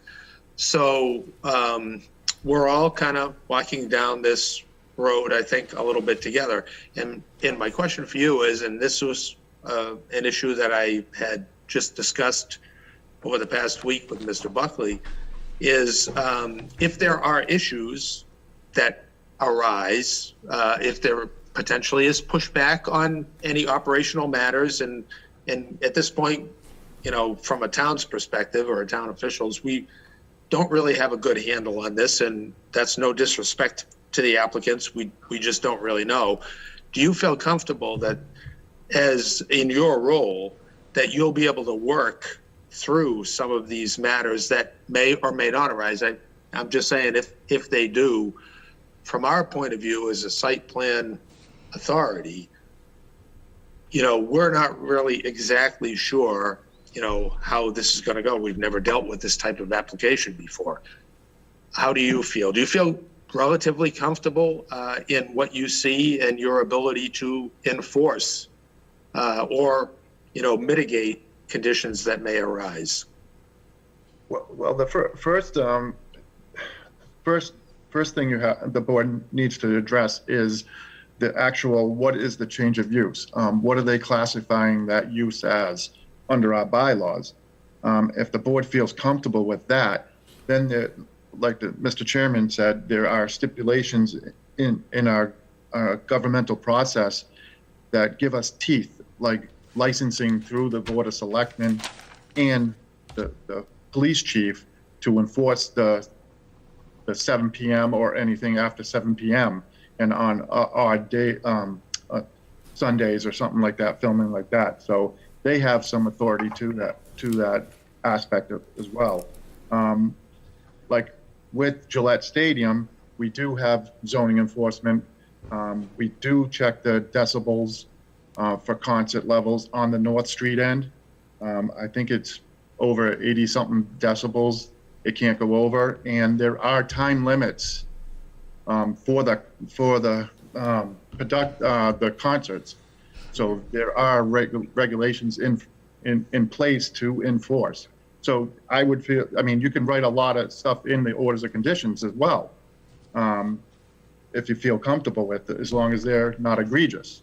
But yeah, it could be well regulated and well maintained. Thank you. I hope that answers your question. Well, sorta. I mean, it's, hey, this is a new animal for all of us. It's a total new animal. It's, I hate to say it's trial by error, but as long as, I mean, they go through the proper process, and that's what we're here right now, is they have to go through, in my opinion, this change of use and get a site plan review, at the very least. Fair enough. Okay, thank you. Any more questions from the board at this point? No, I would just, in addition to sounds, just as a thing, I think, they would have to pay attention to things like light spillage as well, because clearly when you're, shooting, even if it's digital, they're going to need, certain amounts of light in order to make the environment they want to capture the way they should. So we should just keep that in mind as well. It's not just sound, it's also lighting. Right. Yep, and then a couple of other things is like no use of space for functions, outdoor use away from residential, which we discussed, coordinating events with the stadium. I think we'd have to think about that. Noise bylaw, town being informed of major shoots, and no idling of generators within a certain distance of the residents. And they park cars there for games too, so Sunday, if you're shooting and parking. Well, I don't think they would. Well, they are going to be the tenant, so they would have control over the parking, if I'm not mistaken. And there is a letter from the craft organization in there, yeah. So could you clarify on his point? Would there be Sunday parking in there, or would that still be reserved strictly for the film studio? So there would still be parking for events at Gillette, at the major events at the site. Okay. And that's part of the, lease agreement that would be entered into between the tenant and the craft group. So that limits 10 Sundays that it doesn't get used. Right. Okay, if there's no more questions from the board, I'd like to open it up to questions from the public. Please come forward, state your name and address, please. Richard Meyer, live in Hartwell To Drive. the- We to need the you on the mic. microphone. To the mic. We gotta let everybody at home hear you. All right, thank you. I am Richard Meyer from 11 Hartwell Drive with the abutters to the terminals. We've been here for 55 years. A lot of changes have taken place. But what I hear tonight, in a perfect world, it will work wonderful. There's not a perfect world. We had an experience last year, and I'm going to go back in history, that in February, here we are, February again, we were listening to generators over at the trucking terminals. Come to find out, after about a month of trying to find out what's going on, the police didn't know anything about it. The stadium didn't know much about it. They came up with a great idea, let's feed our veterans and their families, which was a great idea. They moved trucks in, moved trucks out, all hours. 11 o'clock, 2 o'clock in the morning. But these generators they had were refrigerated, and they were running 24/7. It took us 8 months to get them to shut it down. I was ticked. I'm gun shy right now. This is what I don't want to happen. We have young people abutting the property, a young family. The rest of us aren't going to be around much longer. Don't say that. It's just the fact that we have to get something in writing and everybody do their job. Sounds great. By the way, does Kraft still own the property? Yes. Okay.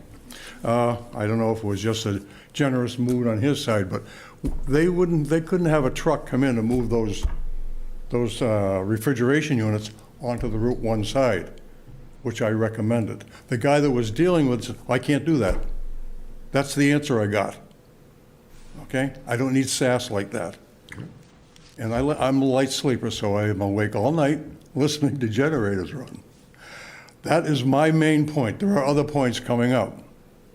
But if we get some of this area, as far as noise is concerned, I'll be a happy camper. Okay. I think if I could respond, because I think that's a legitimate concern and one I think we expected to hear. I think one thing that, we've indicated and, will commit to is that those generators would, to the extent there are any, would be on the Route 1 side of the building, one. And two, with a movie production studio and, a main part of this facility is going to be a sound stage and shooting films and shooting motion pictures, silence and quiet is key to getting a quality shooting. And so we don't want, the applicants certainly don't want a lot of noise. And so that's why, as Franz mentioned before, the plan is to get the electrical up so that there won't have to be much use for generators. Right. Because, while, you certainly want it quiet and, I would want it quiet in my neighborhood, but for the movie production business, quiet is key. So as far as generators go and things like that would produce that type of noise, the goal would be to limit it to as much as absolutely possible and committed to working with the neighbors if there's. I wish they would, because it did not work last year, and I'm gun shy about it, like I stated before, and it's got to be done. If not, cancel the whole thing as far as I'm concerned. Well, we can actually put that into conditions. Yep. And times of working. Mm-hmm. Now, we had a great agreement when Foxborough terminals were there. They were good neighbors. They would work till maybe 10 o'clock at night, nothing until 6 a.m. But these people delivering food to the veterans didn't care. I'm a veteran myself, and it was a great idea, and they did a lot of good for the people. But they left us with all the mess. Right. We understand. I don't like that. I get it. All right. And we had one gentleman that came on board as, he's no longer with the town, Barry Ringler. He was your building inspector for a short period. He's the one that coordinated where they shut it down. They moved all those trailers over to the other side. They had refrigeration units on it. And did that resolve the issue? That stopped it. We had some peace and quiet. Right. So if you can do that, there might be a few other questions, but that was my gripe because it hurt. For a whole year, we were worried about that. Thank you. So, do your best. Thank you. Very well said. Okay, yes, sir. Have a seat. Give us your name and address, please. I'm Richard Abdu. I live at 22 Hallowell Road. I'm actually I'm on the cul-de-sac, the last house right on the cul-de-sac, very close to the lot. One of my concerns is about the lights.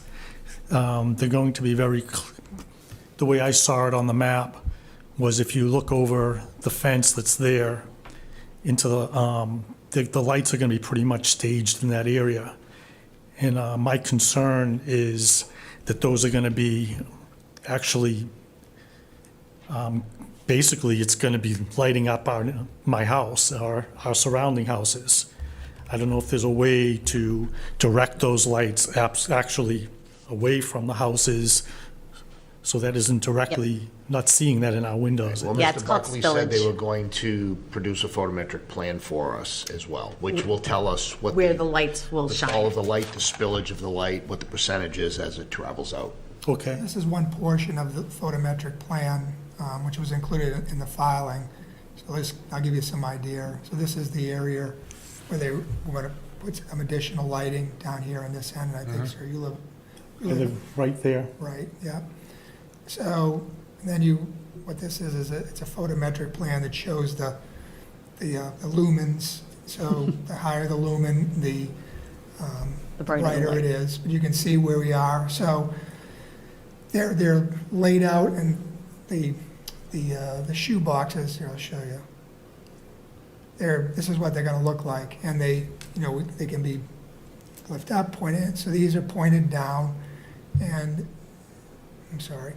So you can see at the limit of the pad, it's almost at zero. So that's at like 0.5, 0.4, 0.3. So that's the goal, is to make sure that it's absolutely the minimum necessary for that portion of it. And then the electrical engineer did this kind of look at it, so you can see, I know it's hard to see, but this is the concrete pad, this is the existing building that's up, and these are where the poles would be on the outside, so you can see how the wash would be. This is I guess your house would be kind of in this area here. You can see the cul-de-sac, well, you can see it here, and then that's what stayed up from the top, and then this is kind of an isometric look from it. What kind of distance is that from, let's say, the end of the cul-de-sac, kind of where the fence is, to where those lights would actually be? It's to the pad. They're going to be on the pad, or right off the edge of the pad. So you know where the building was. Okay. So they're not going to the end of the property line? No, they're going to be on the pad. Yep. Yeah. I just wanted you to So from your confirm it. home, you would see a lighted area, but there would not be spillage. Spillage into your It house. wouldn't be lighting your backyard or your house up. Yeah, you would see the light, just like you would see it, but you wouldn't be at your, I had one other concern. You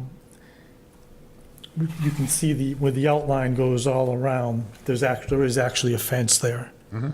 It was a couple of owners back that actually had put up a new fence, unfortunately, he spent a lot of money, but unfortunately, it wasn't done well. And a lot of it's already falling down. So for the sake of the neighbors, and for the sake of the actual property, the studio, there's a lot of, that really needs to be dealt with. Some of the neighbors have actually been doing our own thing to try to hold them up. But, so it will help both sides to do something about that area. Because right now, you get Pat's games, Patriot games, and you have people that will walk down and try to cut through there into the terminals. And so something would need to be done as far as that goes around the stadium, around the lot in the neighborhood. Well, I would imagine that if they're going to be filming movies there, and that they would want to keep the property secure. I agree. So I think it would benefit, obviously, both sides of that, but it's worth mentioning. Absolutely. Thank you. Any plan for that, Bill? I don't think there's a plan for it in this phase. Dave, do you want to address it? We're talking about it's a stockade fence for the most part, right, sir? For the most part, it's a stockade fence, right? It's actually it's like a wooden picket fence, actually. Right. So we're talking about the fence between you and the neighbors. Yeah, I'm a little bit, it's a big property and we're kind of doing it in a phased approach, but we're definitely looking to improve the landscaping around the property, and that would include the fence. I'm not sure when that will be, but it's definitely, I've noticed it, and obviously we want to make the whole property better. That's our whole goal. I've been driving by that warehouse for years, and every time I looked over on Route 1, I always said to myself, that looks like a great place for a stage, a production facility.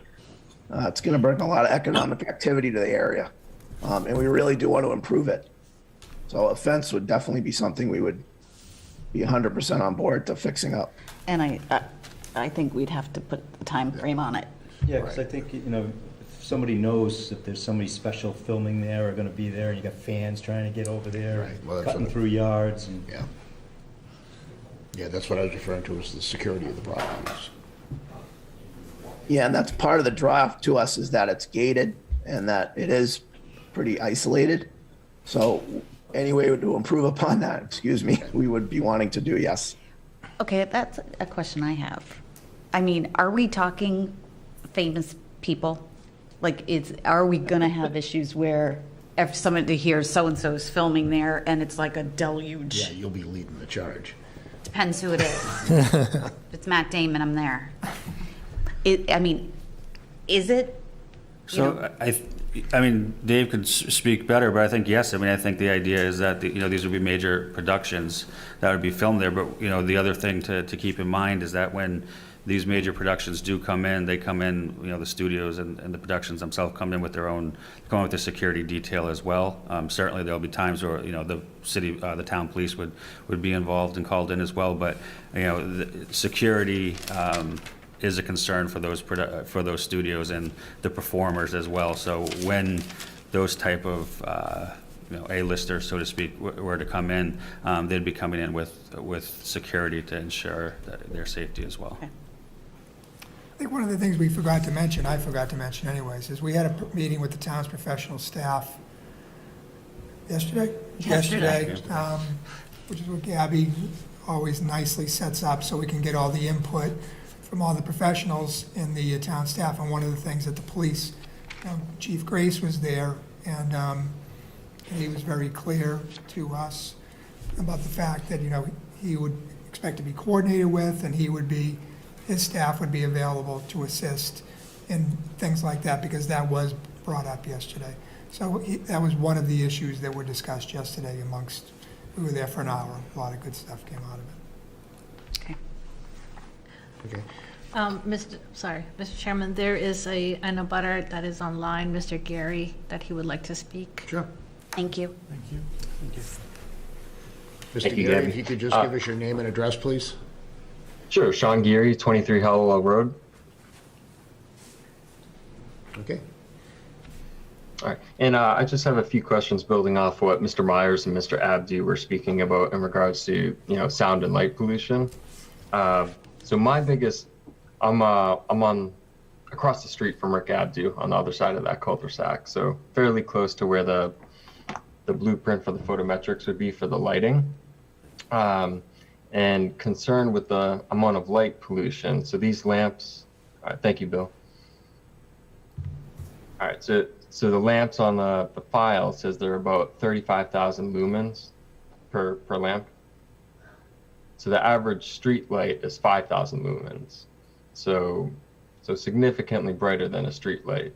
And if you look outside any street, you can see that how far a street light radiates that light. So my concern is having 35,000 lumen lights within 300 feet of about 300 feet of houses. So was there a reasoning for the lighting being put on the north side of the terminals versus moving up here to the west side? Dave, do you want to address that? Primarily, it's just for access and safety.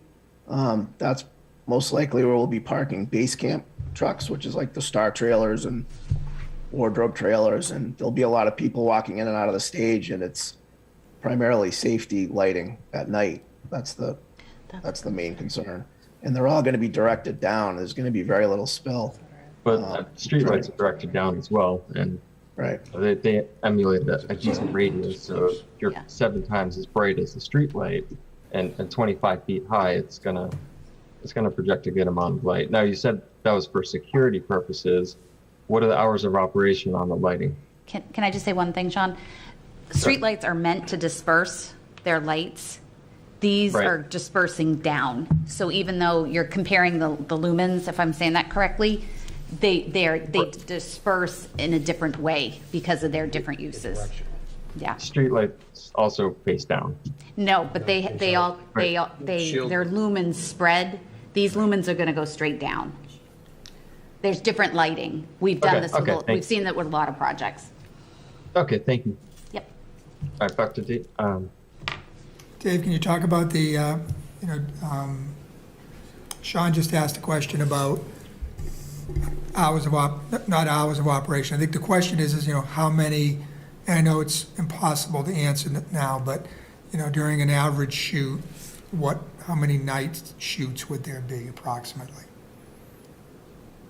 I mean, nobody likes to shoot overnight. I mean, it's, I don't know if you've read in the news, but the film industry's really changed into trying to limit hours more. But it is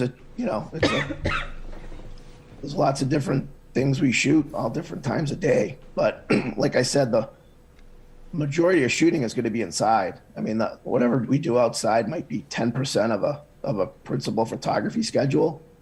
So it's not going to be that. It's going to be very infrequent. But we do work typically a 12-hour day. So it's, let's call it 7 to 7, 6 to 8, 12 to 13 hours. That's a very typical day. Most of the work would be inside. And there's going to be a lot of times when there's nothing there. And there's just either sets being built, smaller crew working. And then there'll be times when it looks full. So it's hard to kind of, each job's different, but but that's generally how it is. Okay.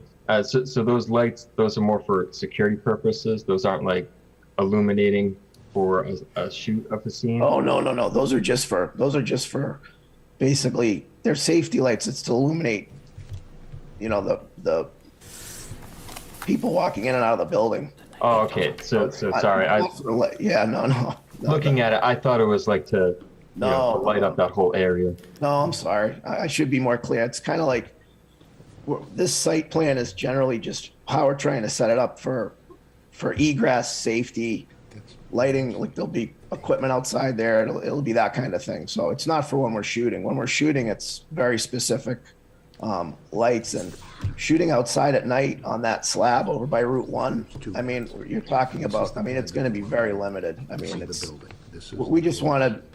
It's a nice area to build an outside set potentially. And we don't know what that is. Every job's different. So thank you, Dave. Would there be building of site sets down here in the green? No, absolutely not. No, it would only be. We would limit that to just over by the Route 1 side, away from the neighbors. Okay, so this was just lighting to go in and out of the warehouse. It's just lighting. Like we're gonna upgrade all the lights on the outside. There's existing lights on the outside of the warehouse, and we're upgrading all those, and they're actually going to be less invasive into the neighborhood.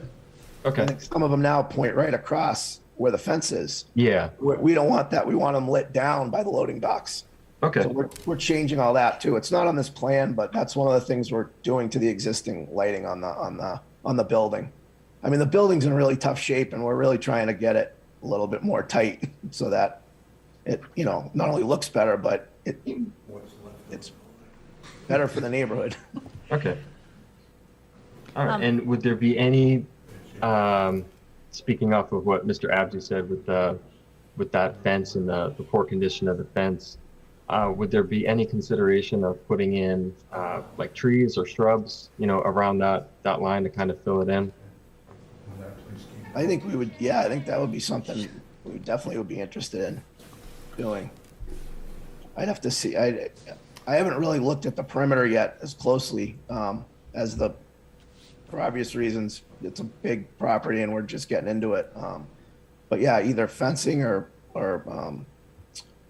natural fencing would be something we definitely would want to do.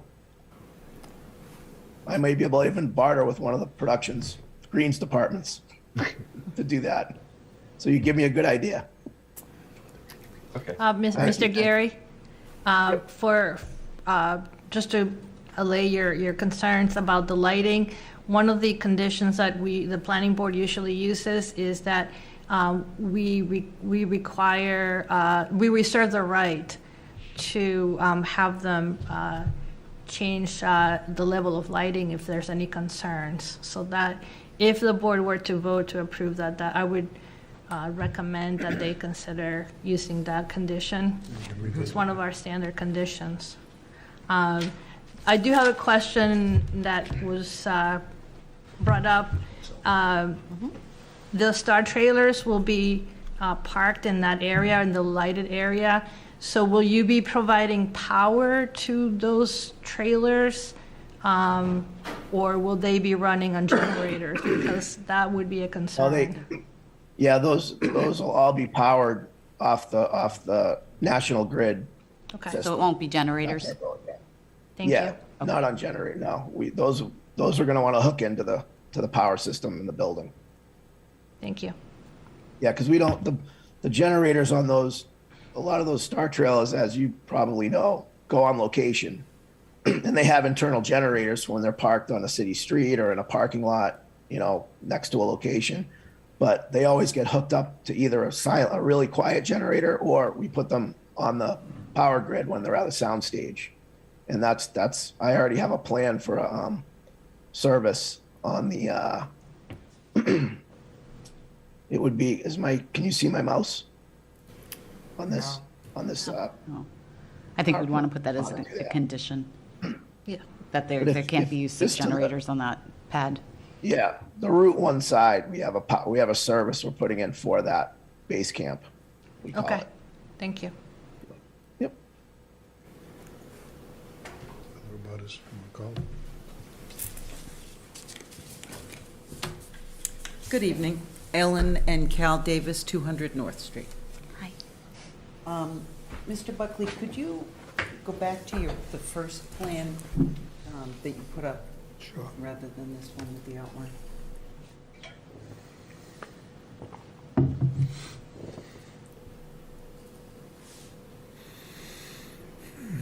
Happened to it.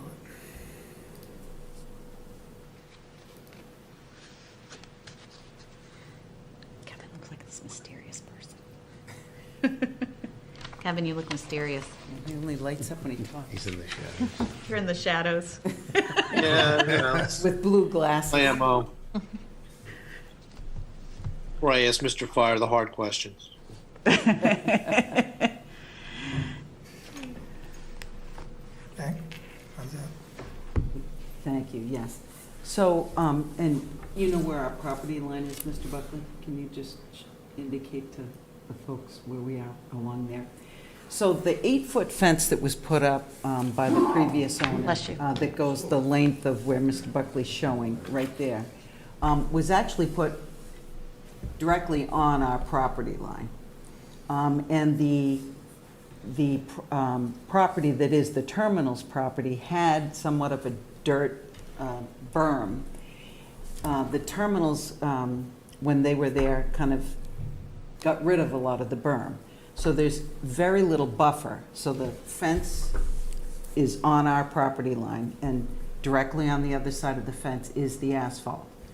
So I went to the building commissioner years ago and spoke about how they really deteriorated any type of buffer between our property and the terminal property. So for years, the asphalt right on the other side of the fence was marked, painted fire lane, and no parking was allowed there. Am I seeing parking spaces noted right on the other side of that fence in this plan? Yes. So it's in the fire lane? Or is it not a buffer? How did we lose it as it not becoming a fire lane? When the trucks were moved from the other entrance, the generators that our other neighbor complained about, they moved them right into our backyard. Right, they were put in the fire lane. In the fire lane. Yeah. So now that the property is going to be turned over to another use, I just don't want to lose that conversation. So is a buffer required on the other side of that fence that is sitting on our property, and the use is right on the other side? And you're talking about talent being up on that pad. I'm just concerned that there's also going to be parking right there. Well, I think we could certainly, I don't know, I don't have any of that history. I have no idea what it was or is. This is what was prepared as a plan when it was purchased. so it wasn't done by our firm. But I don't see any reason why we can't, if it's not striped out now as a fire lane, to put it back as a fire lane. We certainly don't need the parking. We have more than enough parking in there. That's probably, I don't know, They dozen park, spaces. they park for events there, but that's fine, because we're licensed for events as well, so Yeah, we so- obviously don't object to events. We can do that. We can put that in, back in there, stripe that out. Great. Your question? My was question mine. is, will there be security at the entrance 24/7? Will there be a placement of security that's there during all the time? David, can you answer that? I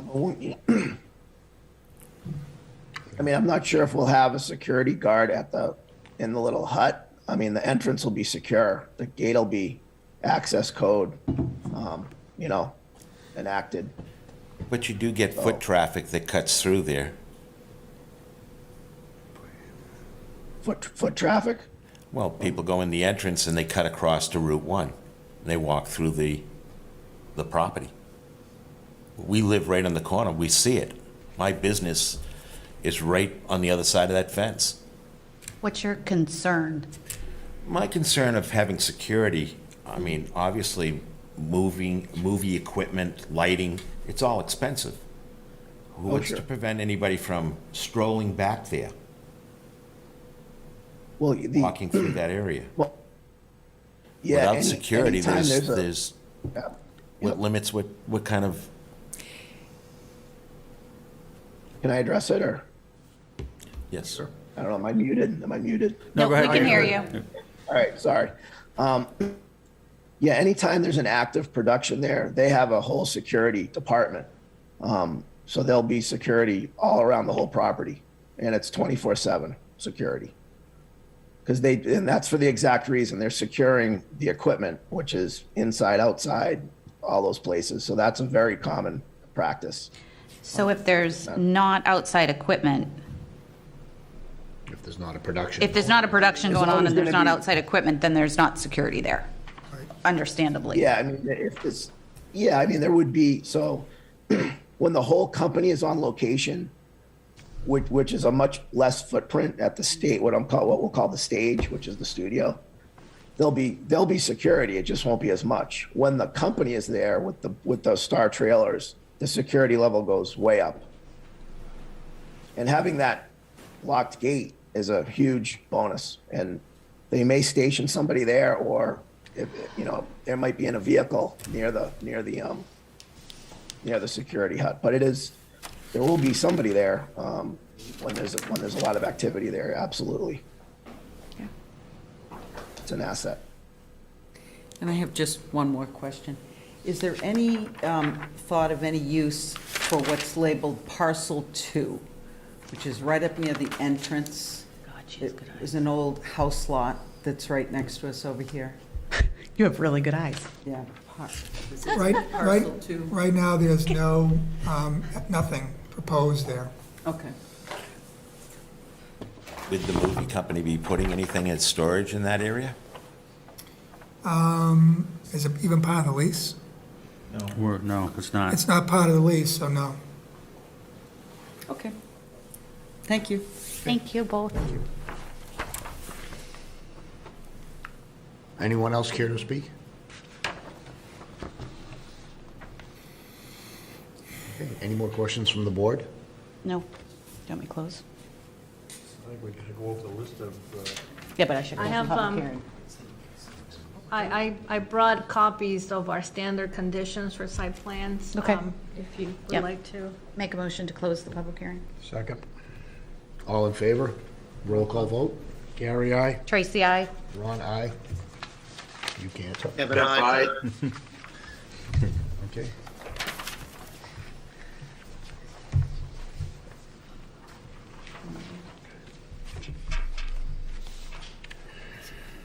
Where is there going to be a designated parking for employees? I'm sorry, I missed that. Sorry. It's a- Is there going to be a designated parking area for employees? Because I'm thinking that should be kept away from the residential area, because you go out after, I don't know, I've never been on a shoot, but, you know, people chat 10 o'clock at night. The neighbors don't need to hear that. So maybe, Yeah, I don't believe that's been discussed, but I don't, Well, that's a lot of parking over there. That's a big chunk of our parking is if, you know, I'll pop it back up. Yeah, most of parking is So I think, here. That was all truck terminals. This is where all the docks are. oh, okay. it's a huge chunk It's of a our huge parking. chunk of the parking. But I think as David explained is, you know, most of their activities, they have 12, 13 hour days are done by 7 or 8 o'clock, unless they're shooting at night. So, And it's permitted. Okay.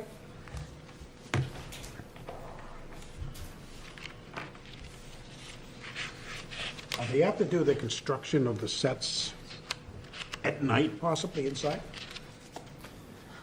You know, David- a set change for the following day, you hear that question, David? Yeah, not typically. The typical construction schedule is 7 to 5.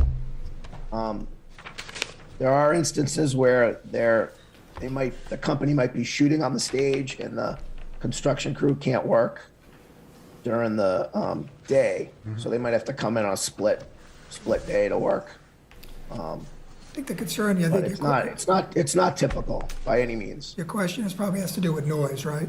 it's noise if they're working at night in there, if the overhead doors are up to keep it cool, or... Dave, can you address that? You know, talk about the fact that was one of the questions yesterday. So you addressed the fact that they're putting in, you're re-insulating the entire building.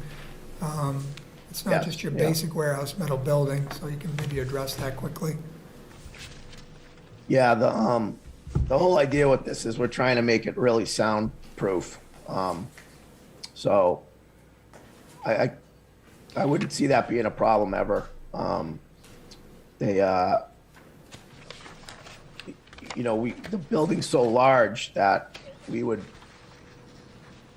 really want it to be as insulated as possible, for the amount of stuff they would want to put in there and keep separate, you know, so the construction zone might be separated from the stage zone, and everything insulated so it doesn't spill between I don't think it can. building one and I'm more building concerned two. with the overhead doors being Yeah. open in the evening.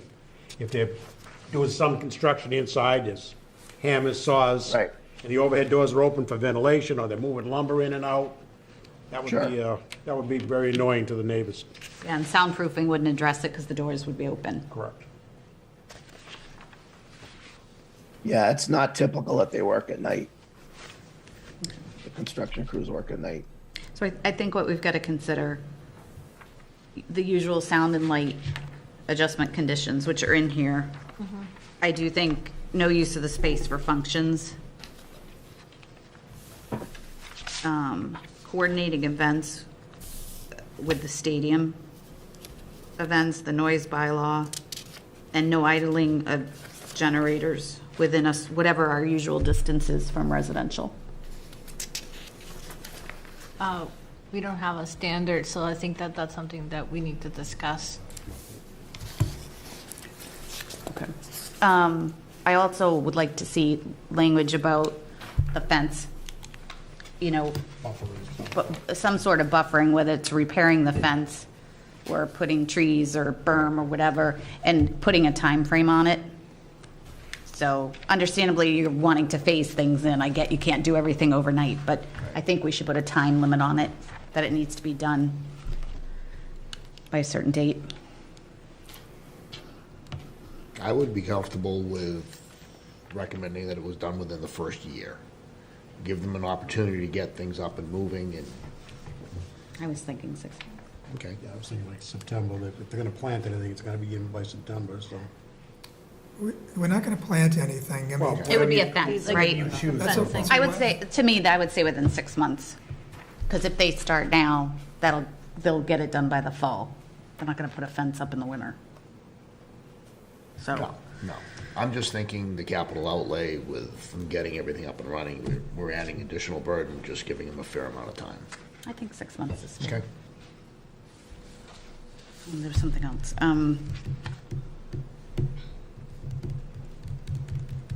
Within 6 months of the issuance of the occupancy permit? Yes. Or Yes. And I have a question for you folks. I apologize, I forgot your name. The fence is on your property. Was that intentional? I think it was an agreement between the terminals and us. Okay. We accepted it. Yeah, we accepted it. It was- Okay, We okay, knew that they were cutting back to create that fire zone, fire lane. okay. Ooh, they have to maintain the fire lane. Has to be a condition. reestablished? There you go, boom. Do we want them to have to notify the town before any major shoot? That's part of, that was part of the Well, agreement. well, and then how do we define major? Why do they have to notify the town? It's all indoors, who cares? Well, if it's all indoors and It's a crowd issue, then the police department. and the police that's department. outdoors. They've already agreed to. Right, and, yeah, so the police department piece will cover that. Did we say no generators? Yep, we did. Yes. Yeah. But On Route no 1 idling side. of generators within blank feet of residential. Yeah. I need somebody to tell me an amount. Or was it on the Route 1 side?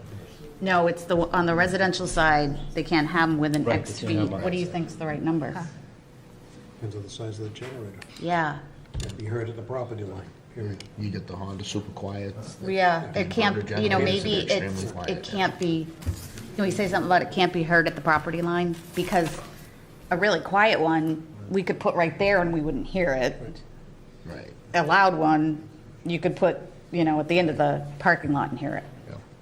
Well, from what I understand, their goal is not to have generators on site. They want to have all new power brought in. Yeah, so that- but I do want it, I do want it in writing for the sake of the Okay. neighbors. Yep, yep. Just so the generators must be on the west side West side. of the building. Okay. It's fine. And then Okay.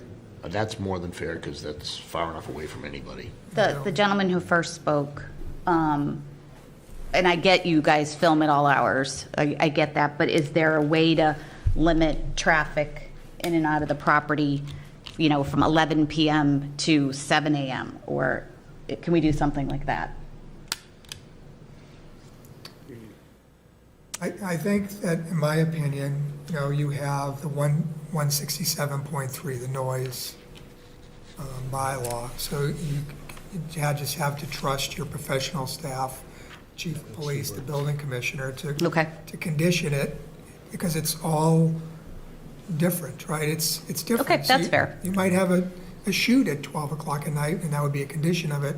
And then now that it would be in violation. If you put that condition in, then they, you know what I mean? They would say, well, it's a condition of the permit, we can't let you shoot at night. Well, that's not the intent. I just want them to be able to regulate it. So, sir, if you have a noise issue, you call the planning office. No, you call the zoning No, enforcement. zoning officer. enforcement, sorry, wrong person. Call the zoning enforcement officer, who's Call the me. building inspector. Who is the building inspector who spoke tonight? But as far as traffic, when that was a trucking terminal, there was traffic all hours. Okay. And I don't think that you're going to see anywhere near the amount of traffic. I would agree with that, but I understand not wanting, If they had a major shoot and there was 250 people, there was referenced earlier, you're not going to have 250 people leaving at the same time. Yeah. You'll have a influx Okay. of people for a certain amount of time, they leave, another group comes in. okay. Another condition, something that was discussed in the professional staff meeting was truck turns out of the site, only left turns. Rule 1 only, not entering North Street to the residential area. Agreed. Right. Agreed, yeah.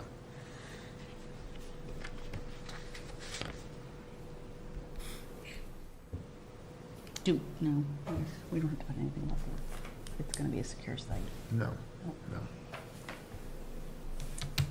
If you put in there, this filming is limited, external filming limited to the southwest pad. Yep. Okay.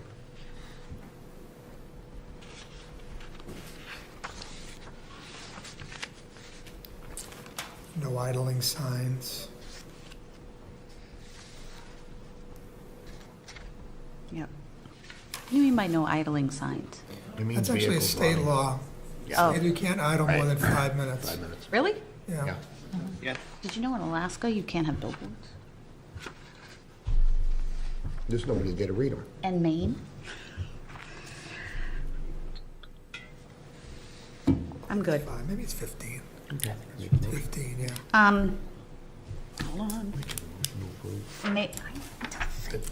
Make a motion to approve the site plan review for 208 North Street as presented with considerations. With the conditions discussed. With the conditions discussed. I'll second that motion. All in favor? Roll call. Roll call vote. Gary, aye. Tracy, aye. Ron, aye. Jeff, aye. Kevin, I. Congratulations. You have a Congratulations. movie. Welcome. Thank you very much. Hopefully it works out well for all. I think it's going to be great forever for the community, so I think thank you very it'll much. be a valuable asset. Thank you, everybody. Thank you. Make a motion to adjourn. I'll second that. All those in favor? We all good. We're all set. Well, at least I got to sleep in. I got notification.